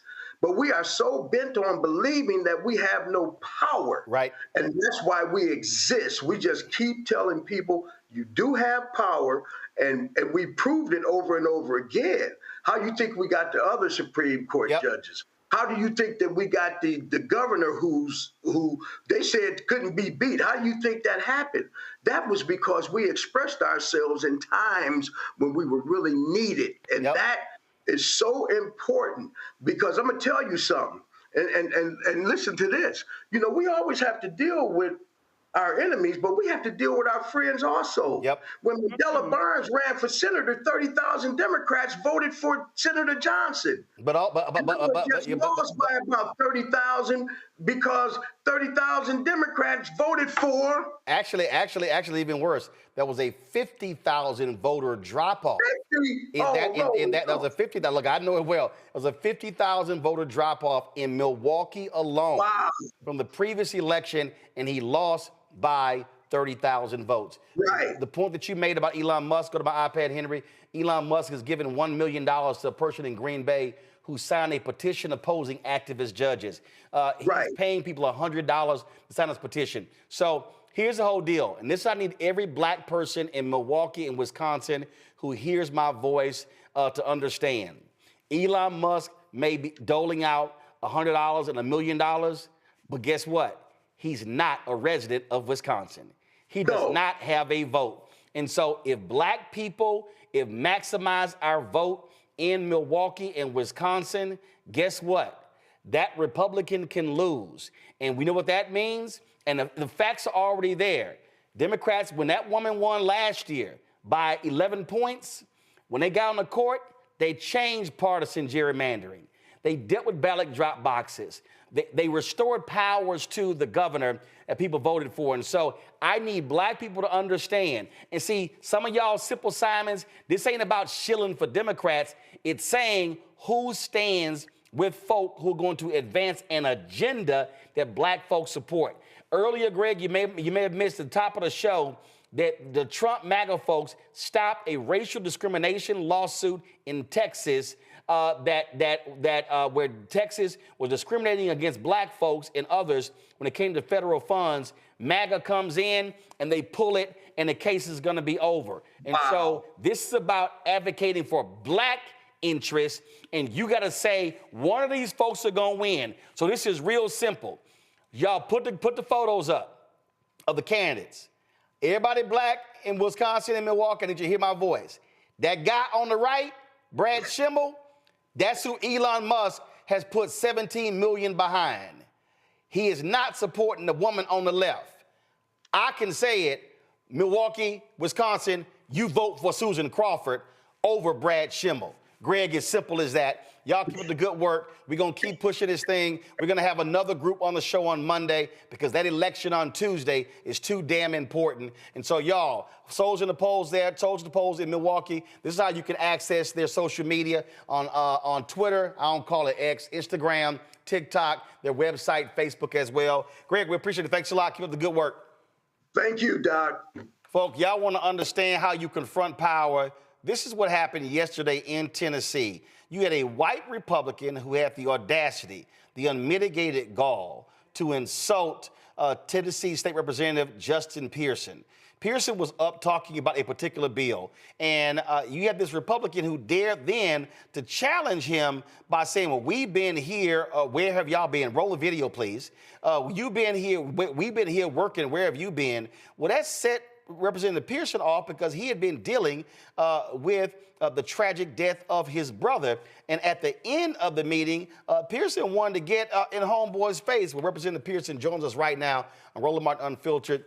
And you had folks who were grabbing you, Representative Pearson, holding you back when you got in that Republican's face. And he sat there stoically with a smart-ass grin on his face. But he knew exactly what he was doing. He knew why you had not been there. And so that was about insulting, frankly, your integrity, your credibility, and your honor as you were taking care of your family in the wake of your brother's tragic death.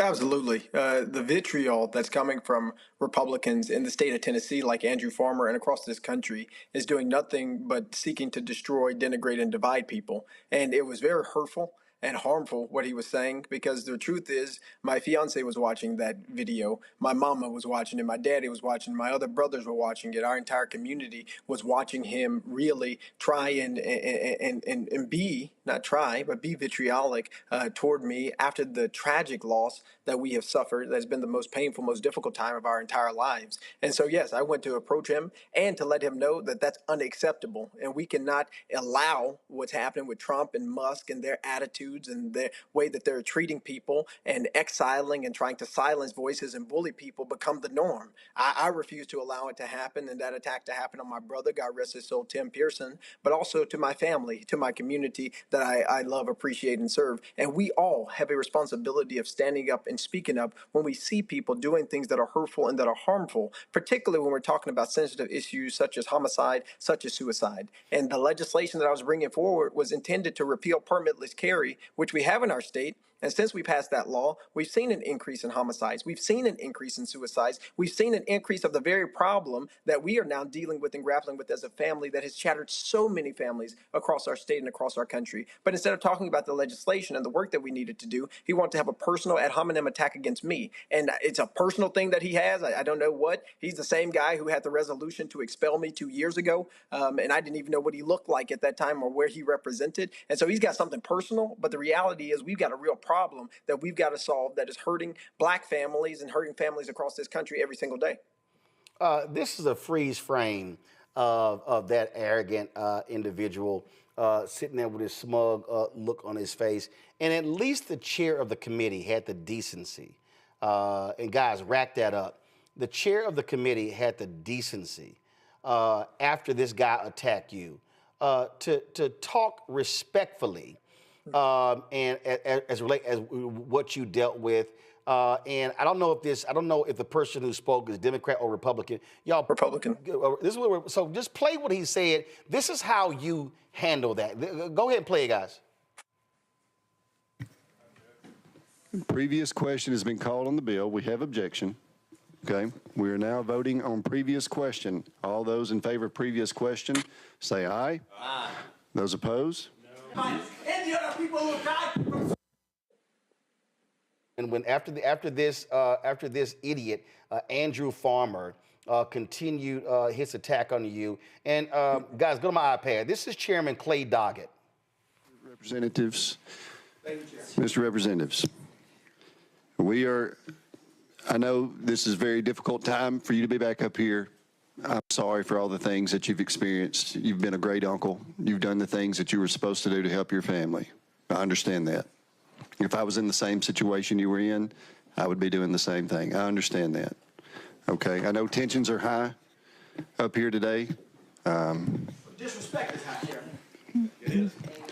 But, ladies and gentlemen, we're going to do our best to be as civil as we can up here. Okay, and I appreciate that very much. So, with that being said, I'm going to go to Leader Lambert. Representative Pearson, I'm curious. Did any Republicans come up to you afterwards and say what he did was uncalled for?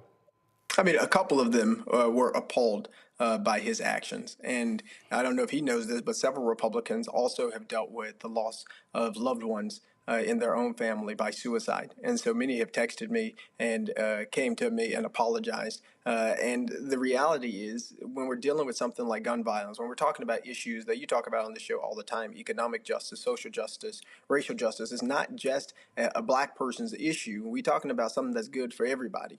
And our shared humanity at some point should supersede our desire for political talking points and political posturing. But for Andrew Farmer, that wasn't the case. He wanted to use the pain that my family and I are experiencing and exploit that for his own personal political gain, for his personal vendettas that he has. And so, as you saw with Clay Doggett there, who is a Republican and who is a chair, he said he would have done the exact same thing. Because in my family, family comes first. In my community, family comes first. And there's nothing that I'm going to do to put my family or my nephews, who I love and I care about, second.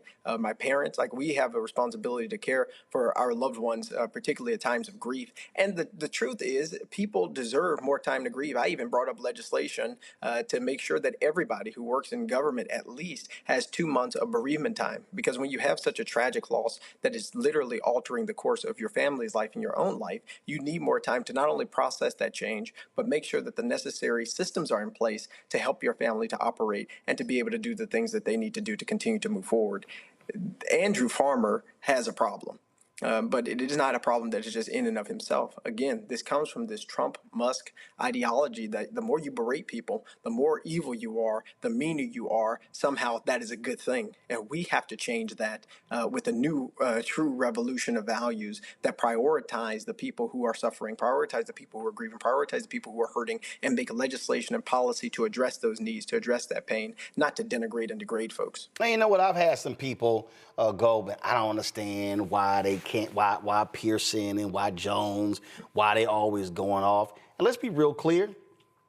You got some Negroes in the Tennessee Black Caucus who can't stand y'all. And they think that y'all make too much noise, you're getting too much attention, and you should play the go along and get along game. But that ain't gotten black folks anything. There's a lot of people who wanted to play the go along, get along game when it came to Tennessee State, and we saw how they still are trying to take that university over. Also, when the state controller wanted to take over that small black town because that money was coming in, same thing. And so the go along, get along game, that is not helping black folks in Tennessee when you got crazy, demented MAGA Republicans in control. I mean, you got to be honest about what we're up against. And too often we're playing from a rule book or a playbook that is old, that is tired, and that they've thrown out decades ago. We have to realize that communities like the community of Mason, of Brownsville, they're fighting to get forward to have a community benefits agreement. And so what do Republicans in the Tennessee General Assembly do? They actually bring forward legislation to make it illegal for corporations to enter into community benefits agreements if they get any incentives from the state.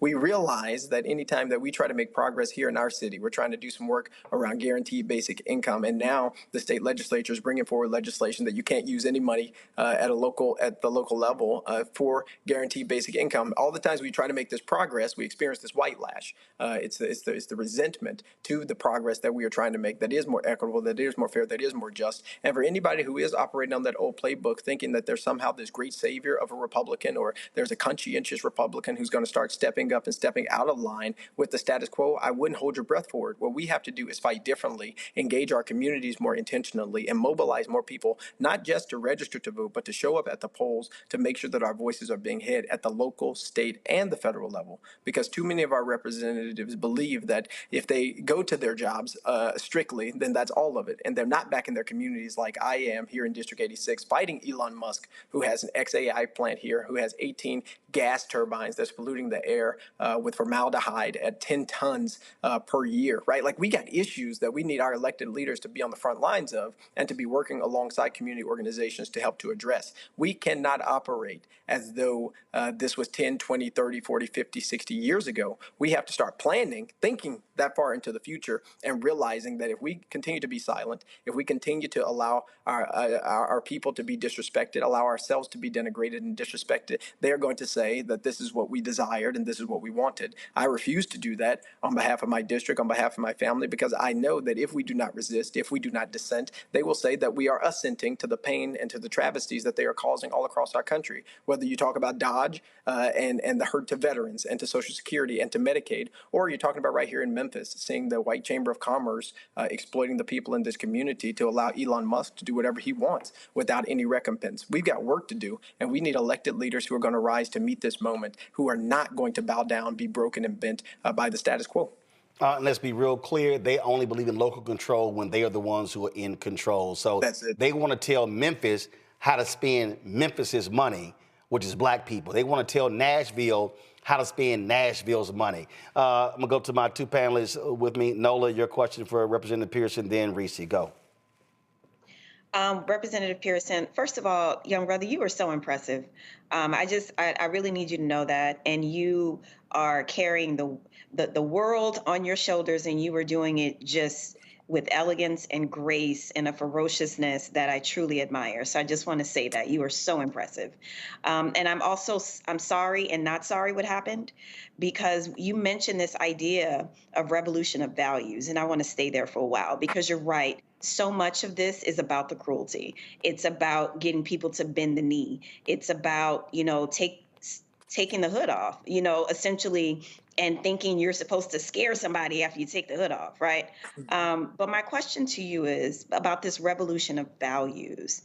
This, to me, is important, and it's what's missing in the messaging. What do you say to the party behind closed doors in terms of messaging and what's going right and what's going wrong? Mm-hmm. Look, I think for the Democratic Party, we have to prioritize the issues that are affecting people who have been negatively impacted by the oppression of a capitalistically exploitative plantation economy. We have to address the reality of our situation that has two billionaires, literally the Trump-Musk administration, hurting the future prospects of our nation. And to my colleagues and to people in the party, look, we work and we fight for working class people. We work and we fight for the uplift of black folks, for immigrants, for poor folks, for people who've been disinvested in. That is who we are. And our responsibility is to go back to that true identity, to those true ideologies that helped to make us who we are and helped us to build a very strong party. Trying to pretend like if we become more conservative, then we're going to get enough people on our side. If we become more Republican, I think as Bernie Sanders once said, then we're going to get some of the Republicans on our side. That's not what we need to do. We need to fight oligarchy. We need to fight these anti-democratic, anti-constitutional things that are happening at our state and at our local and at our federal level. We need to organize across states, whether that be in Nebraska or in Tennessee or in Mississippi and Alabama, to make sure that the voices of people who are in those states is being heard, and not just concentrate our efforts on California and Massachusetts and New York. We have to use our power where we have it to go against the status quo. And even in places where Democrats are in power, we need to see a reduction in poverty. We need to see an increase in the minimum wage. We need to see an increase in the amount of laws dealing with guaranteed basic income. When we have power, we've got to use it. And where we don't have power, we have a responsibility to build it. But we don't build it on the backs of people who are already oppressed. We don't build it on the backs of people who are already suffering. Instead, we come to those communities and do things for those communities to help them and to show them that, look, we are in this fight, not for every 4 years for a presidential election, but for county commission, for public utility board, for city council, for the mayoral race, for the sheriff's race, because we want you to live a life of peace, of joy, of happiness that God's called for you to have. We are not there yet. I think Ken Martin and some of the other folks have a different vision than we've had in the past that we need, which is proximity to poor folks, proximity to working class folks, proximity to people who have not had access to power. That's what we have to do as a party, and that's our work. It's not to be friends with all the billionaires and millionaires and then shut up as they pollute the environment that we breathe. Reese, of course, moderated a conversation on Monday between DNC Chair Ken Martin as well as Congressman Hakeem Jeffries. We streamed that right here on the Black Star Network. Reese, what's your question? Thank you, Roland, for streaming that. I did see that. First of all, Representative Pearson, my condolences to you and your family. And I absolutely salute the fact that you have been tireless in your work. Your advocacy extends beyond being an elected official and the votes that you cast. And I know that throughout your career, the Republicans have been trying to silence you as much as possible. And that stunt that POS, I'll be respectful, tried to pull is a part of the pattern that Republicans use in trying to deflect away from what they're doing. So I would just like to know for a second, he was deflecting and he was trying to put it back on you in a very disrespectful way. And civility is not what they're really looking for. They're looking for you all being docile because they are the opposite of civility. So if you can, for the audience, just give people a handful of things or one or two things that these folks are trying to deflect away from by constantly trying to silence you and your colleagues. Yeah, I mean, the silencing of elected leaders who have been sent by their constituents to speak on their behalf is something that is becoming a core tenet of the way that the supermajority Republican Party in the state of Tennessee and so many other places is operating. Another way that you see this show up is in legislation. Bills that Democratic representatives bring forward oftentimes don't get a second in committee, which means that they don't get heard, or committees get closed right before that representative speaks. That's actually happened to me. Right before my bill was presented, they adjourned the committee for the rest of the year. Right? These attacks are anti-democratic. They're anti-constitutional and anti the principles that we're supposed to espouse, not only as elected officials, but as people who live in a democracy. And when you're thinking about the personal interactions, you saw what happened with Andrew Farmer and me, right? That's not uncommon.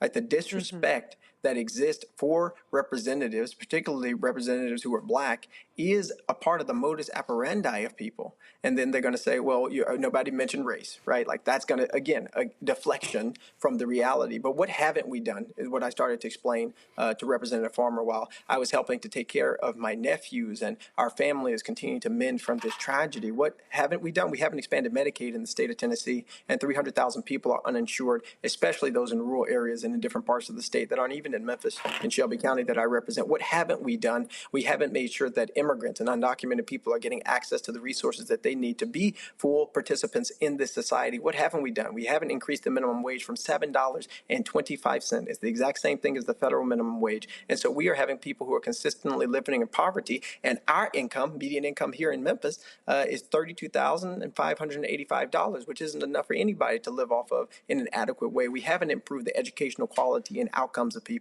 Right now, there's an attempt to take over the school board, but there's not an attempt to make sure that equitable resources are being given to schools that is not based on property taxes. And so the poor remain poor while the wealthier continue to get rich. We haven't addressed the systematic and systemic issues that are plaguing our communities, black communities, Latino communities, queer communities, communities filled by people who are oftentimes overlooked and underinvested in. And so the work, right, is to not deflect.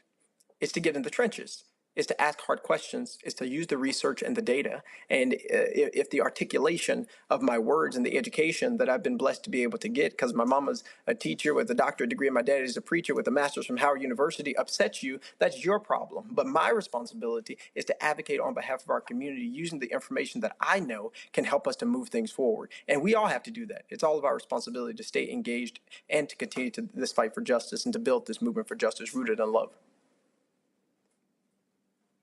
Period. Again, Representative Pearson, condolences to you and your family for your loss. It is never easy to when a loved one, whether it's a mother, father, brother, sister, passes away, but also keep up the fight, keep standing firm. And they hate when you're righteous. They hate when you bring the fire. What they really want is they want a lot of us to just shut up and be quiet and fold. They want us to be like a lot of the people who have given up, who no longer want to be in this fight. But as I always, I love playing that video from the Tuskegee Airmen when that in the movie Red Tails by George Lucas, and I purposely keep that. I purposely keep that near me because, again, a lot of our folk, we give up real easy. We give up real easy, and we get frustrated. And a lot of people right now, they're like, well, you know what? The election is over, and people are saying, well, you know what? We just gonna rest. We just gonna sit here and sit down. And I keep saying, no, there were people like Tuskegee Airmen. They couldn't sit down and rest. They could not sit down and just say, well, we're just gonna give up. And I always play this scene. And so this 15 seconds, if you don't have it on your phone, I keep it on my phone whenever you need it. And actually, there's a couple that I always play. This is one of them. Watch this. Nothing's difficult. Everything's a challenge. Through adversity to the stars. From the last plane to the last bullet to the last minute to the last man, we fight. We fight. We fight. We fight. We fight. We fight. And that really is the story of black people in America. That's it. That's it. We fight. We fight. And we can't not fight. And praise God, Roland, that there were some people who didn't know who we were going to become that fought for us. And we know that generations from now, there are going to be people who come who will say, praise God, that there were some folks who fought and they never knew our names. Absolutely. Representative Justin Pearson, we appreciate it. Thanks a bunch. Thank you so much. I appreciate you. Let's keep fighting. Yes, sir. Appreciate it. Folks, we talk about fighting. Yesterday, I played a video of Congresswoman Stacey Plaskett. And she was really fired up about what's going on with Social Security and all of these various cuts. I want to play this for you. Watch this. And you know what? This place is broken because Congress has abdicated its responsibility to be the ones to find that race fraud and abuse and to do something different about it. We're letting somebody who's unelected, who's an auditor, now he's an auditor. Is he everything?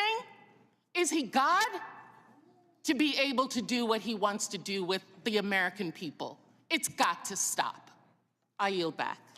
Now, that was, again, Congresswoman Stacey Plaskett of the Virgin Islands. And remember, we told you what Howard Lutnick said. Howard Lutnick is worth $4 billion. And he gave an interview, and he made this comment about, well, what would happen, if Social Security checks were laid, and it's really no big deal because his 94-year-old mother-in-law wouldn't complain. Let me remind you of that. Let's say Social Security didn't send out their checks this month. My mother-in-law, who's 94, she wouldn't call and complain. She just wouldn't. She'd think something got messed up, and she'll get it next month. A fraudster always makes the loudest noise, screaming, yelling, and complaining. Reese was being very nice when she called, when she said POS. No, Howard Lutnick, who's worth $4 billion, is absolutely a piece of shit. And he's also joined by the world's richest person, Elon Musk, because moments ago on Fox News with Bret Baier, this is what Elon Musk said about Social Security.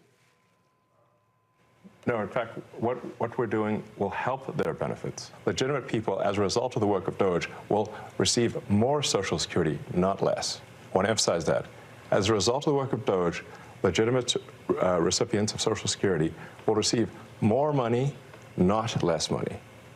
All right. I want to emphasize that point and let the record show that I said this, and it will be proven out to be true.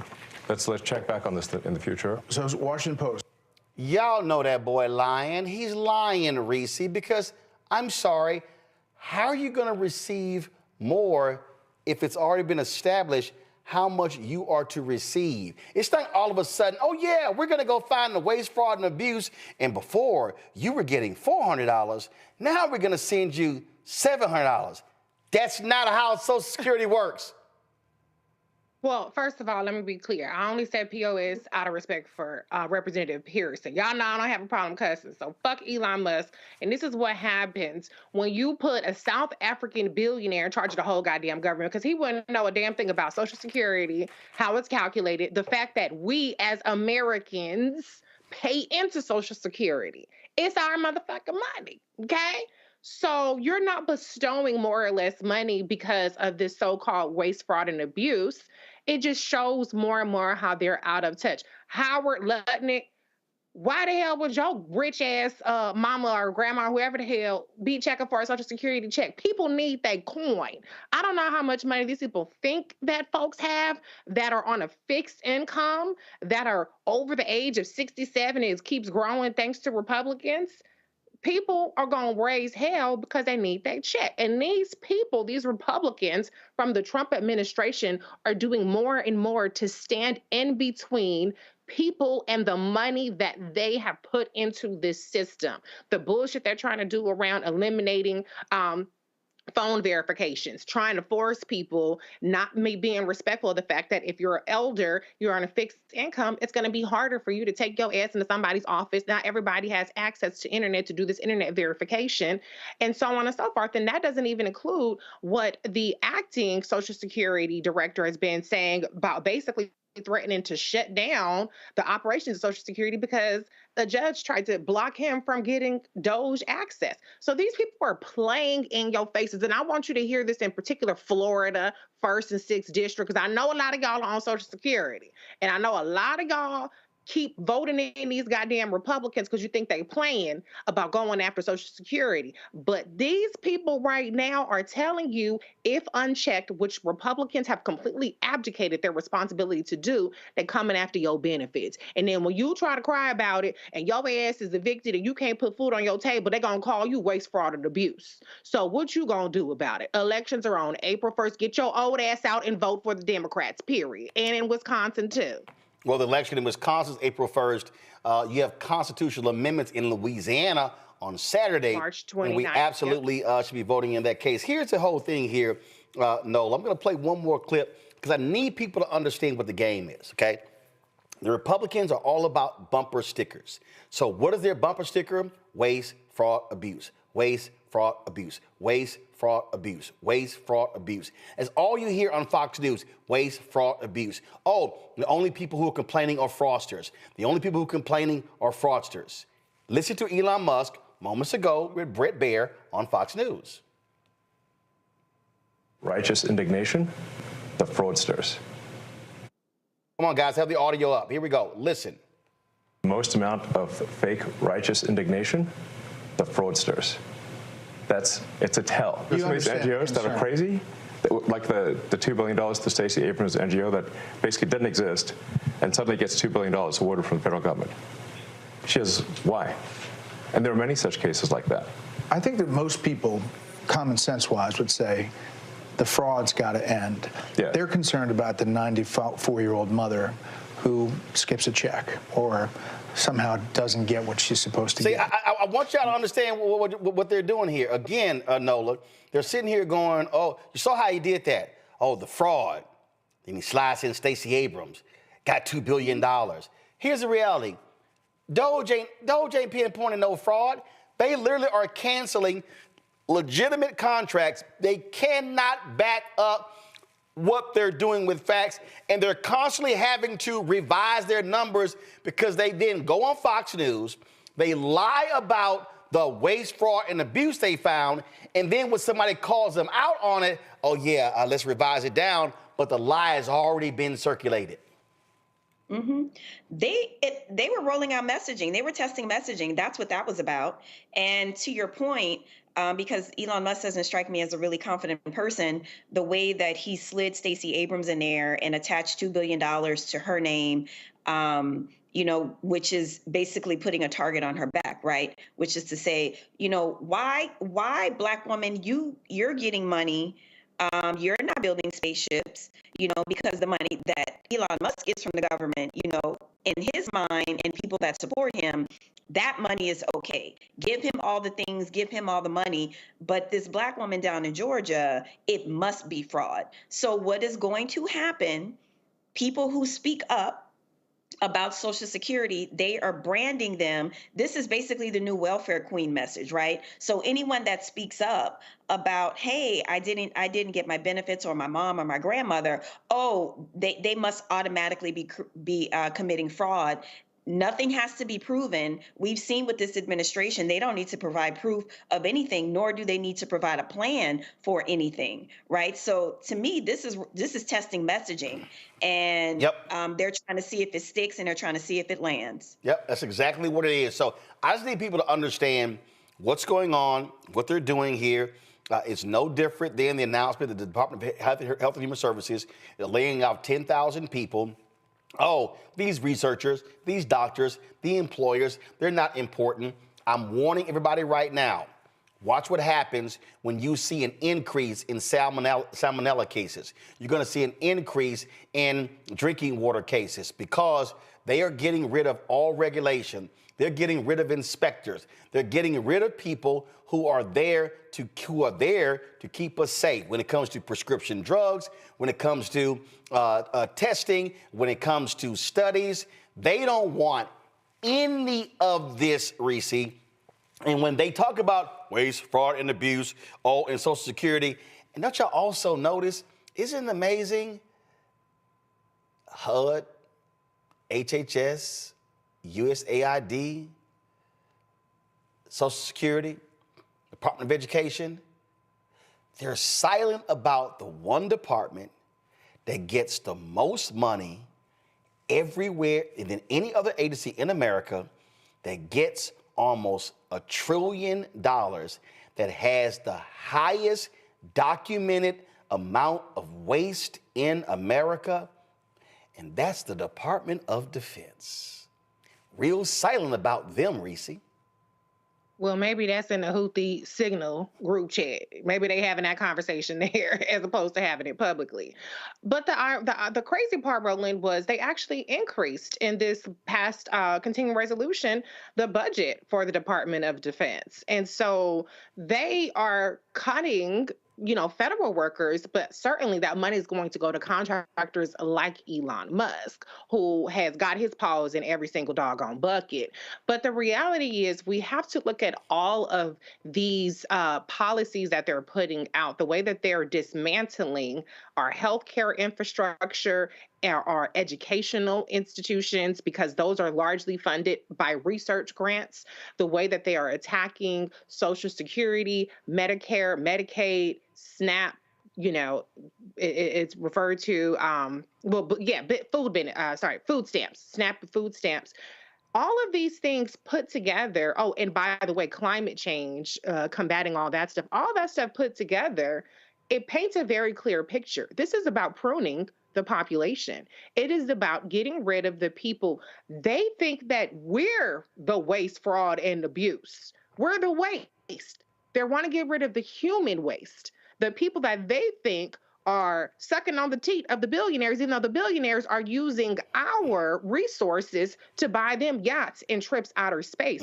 We're the waste.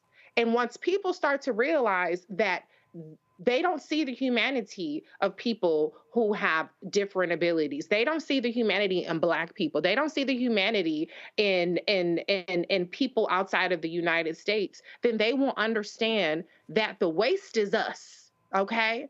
And they're never going to be satisfied until they diminish the wasteful population. So this is a matter of survival that people have to understand. It is truly about life or death. It is truly about generationally, are we going to be better off because of these policies, if we even around to have that conversation? And so just so you know, this is a story I pulled up, Nola. You take the F-35 Joint Strike Fighter that was supposed to cost $200 billion. The lifetime cost of that program has soared to $1.7 trillion and has more than 800 unresolved design flaws. And it shows you and you're going to love this graphic right here. The Pentagon has a budget of more than $800 billion a year. In its most recent audit failure, the Pentagon could not account for over half of its assets. But DOGE ain't going near the Pentagon budget. They'd rather focus on Social Security checks of old folk in America. Well, this is part of the problem where you move fast, you break it, and you keep building, right? This kind of Musk way that we've adopted in terms of innovating. He criticizes NASA for saying that, they move too slow, they move too slow, they move too slow. We have to go faster, build harder. And if we break it, we build it all over again.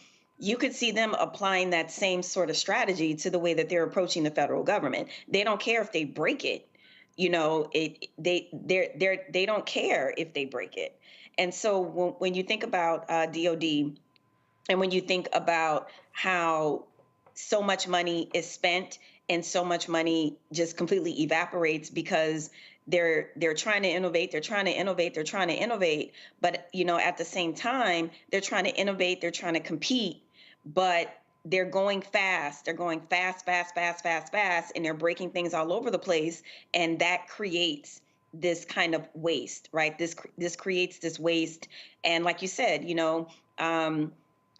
once upon a time, there was a division of kind of like national security and foreign policy labor, where Department of State, diplomacy first, got more of that chunk of money to go out into the world and to lead with diplomacy. But then there was a shift.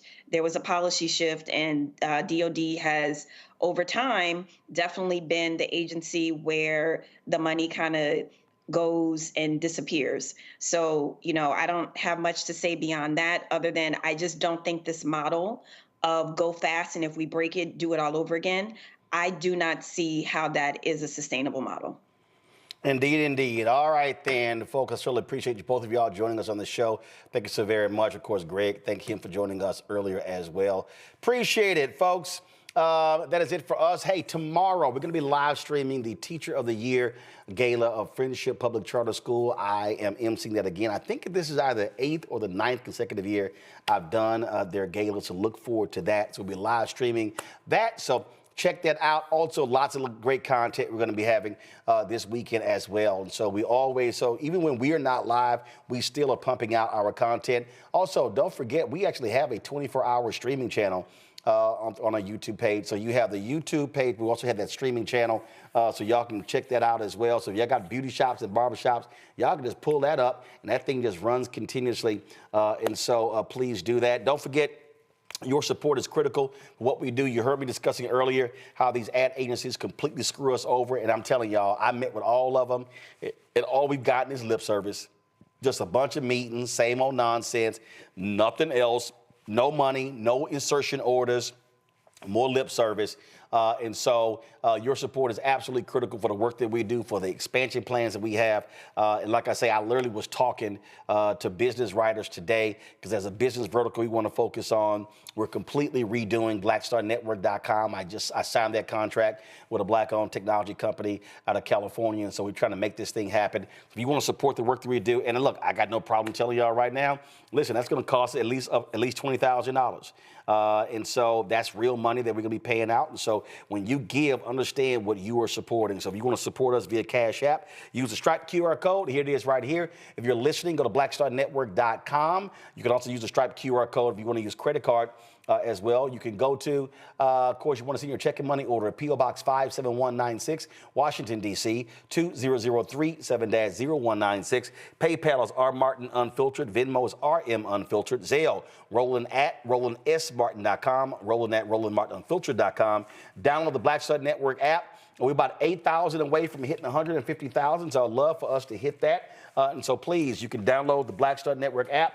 Apple phone, Android phone, Apple TV, Android TV, Roku, Amazon Fire TV, Xbox One, Samsung Smart TV. Also, you can get your Roland Martin Unfiltered Black Star Network gear. Get that as well, folks. The merchandise, of course, T-shirts, hoodies, wall art, mugs, you name it. You can also get our new shirts, hashtag We Tried to Tell You, FAFO 2025. And also, don't blame me, I voted for the black woman. Go to rolandmartin.creator-spring.com, rolandmartin.creator-spring.com. The QR code is there as well. Or go to blackstarnetwork.com. Get my book, White Fear, How the Browning of America is Making White Folks Lose Their Minds, available bookstores nationwide. Get the audio version I read on Audible. And you can also, of course, download the app Fanbase. Y'all be sure to download Fanbase. We want to pick up another 1 million followers to Fanbase. And you can, of course, also, if you want to invest in Fanbase, about $10.9 million, approaching $11 million has been raised. The goal is to hit 17 million. Go to startengine.com/Fanbase for more information. Y'all, that's it. I'm going to see y'all tomorrow right here on Roland Martin Unfiltered on the Black Star Network. If y'all want to see more of our content, you missed the show yesterday, a lot of our great segments, go to our YouTube channel. You can see all of that. And keep in mind, the reason we want you to go to the YouTube channel, because we drive more revenue there. So when you watch our videos, when you share our videos, when you are passing them around to friends, this is what we want you to do. And I appreciate folk when they're sitting here grabbing our clips, but here's the whole deal. When y'all grab our clips and put them on Twitter, whole segments, we don't make any money. We're not making any money. I am not, let me be real clear. I am not enrolling in Twitter's program, and I could, and we could be making money off of that. but I'm not giving Elon Musk any money. Are we still on Twitter? Yes. But when people grab our whole segments and put them on Twitter, you're actually costing us money. So we put clips, 60, 90 seconds, and the whole goal is to drive people back to our YouTube channel because we're trying to maximize that revenue. Yes, we stream on Facebook. It don't do much for us, but we still generate some money. That's one of the reasons why we don't stream our content on Instagram, because same thing, it doesn't do anything for us. So our whole goal is to maximize our views so we can maximize the revenue to be able to hire more people and build. And so I just want y'all to understand why we do what we do. Give me 1 second. Somebody's been an asshole on the YouTube channel, so they just got blocked. Don't think I don't pay attention. And so that's why we do what we do. So just understand what we're doing here. And so there's a strategy involved. And so we're driving that content back to our YouTube channel to maximize the revenue. So when you're buying merchandise, it's there as well. And so when I'm telling people, also when we ask you to give to Cash App, PayPal, Venmo, Zelle, even versus through YouTube, we know that money is going directly to us to be able to pay for all of these different things. Because listen, everything that y'all see right here costs money. Literally, the 4K camera you're watching on, the streaming unit that we're sending it to that goes to Switchboard Live, a black-owned company, then it goes out to all the channels. All that stuff costs money. There are monthly fees associated. And so, you know, listen, it's $195,000 a month to run this entire network. And so your support absolutely is important. So we appreciate everybody. More than 35,000 donors have given to us. And so we appreciate. And so a lot of different things that we're adding because we want you to have as much information as possible what's happening in this country and in this world. Hey, folks, I'm going to see y'all tomorrow. Holla! Black Star Network is here. Oh, no punch! I'm real revolutionary right now. Thank you for being the voice of Black America. All momentum we have now, we have to keep this going. The video looks phenomenal. See, there's a difference between Black Star Network and black-owned media and something like CNN. You can't be black-owned media and be scared. It's time to be smart. Bring your eyeballs home. You dig?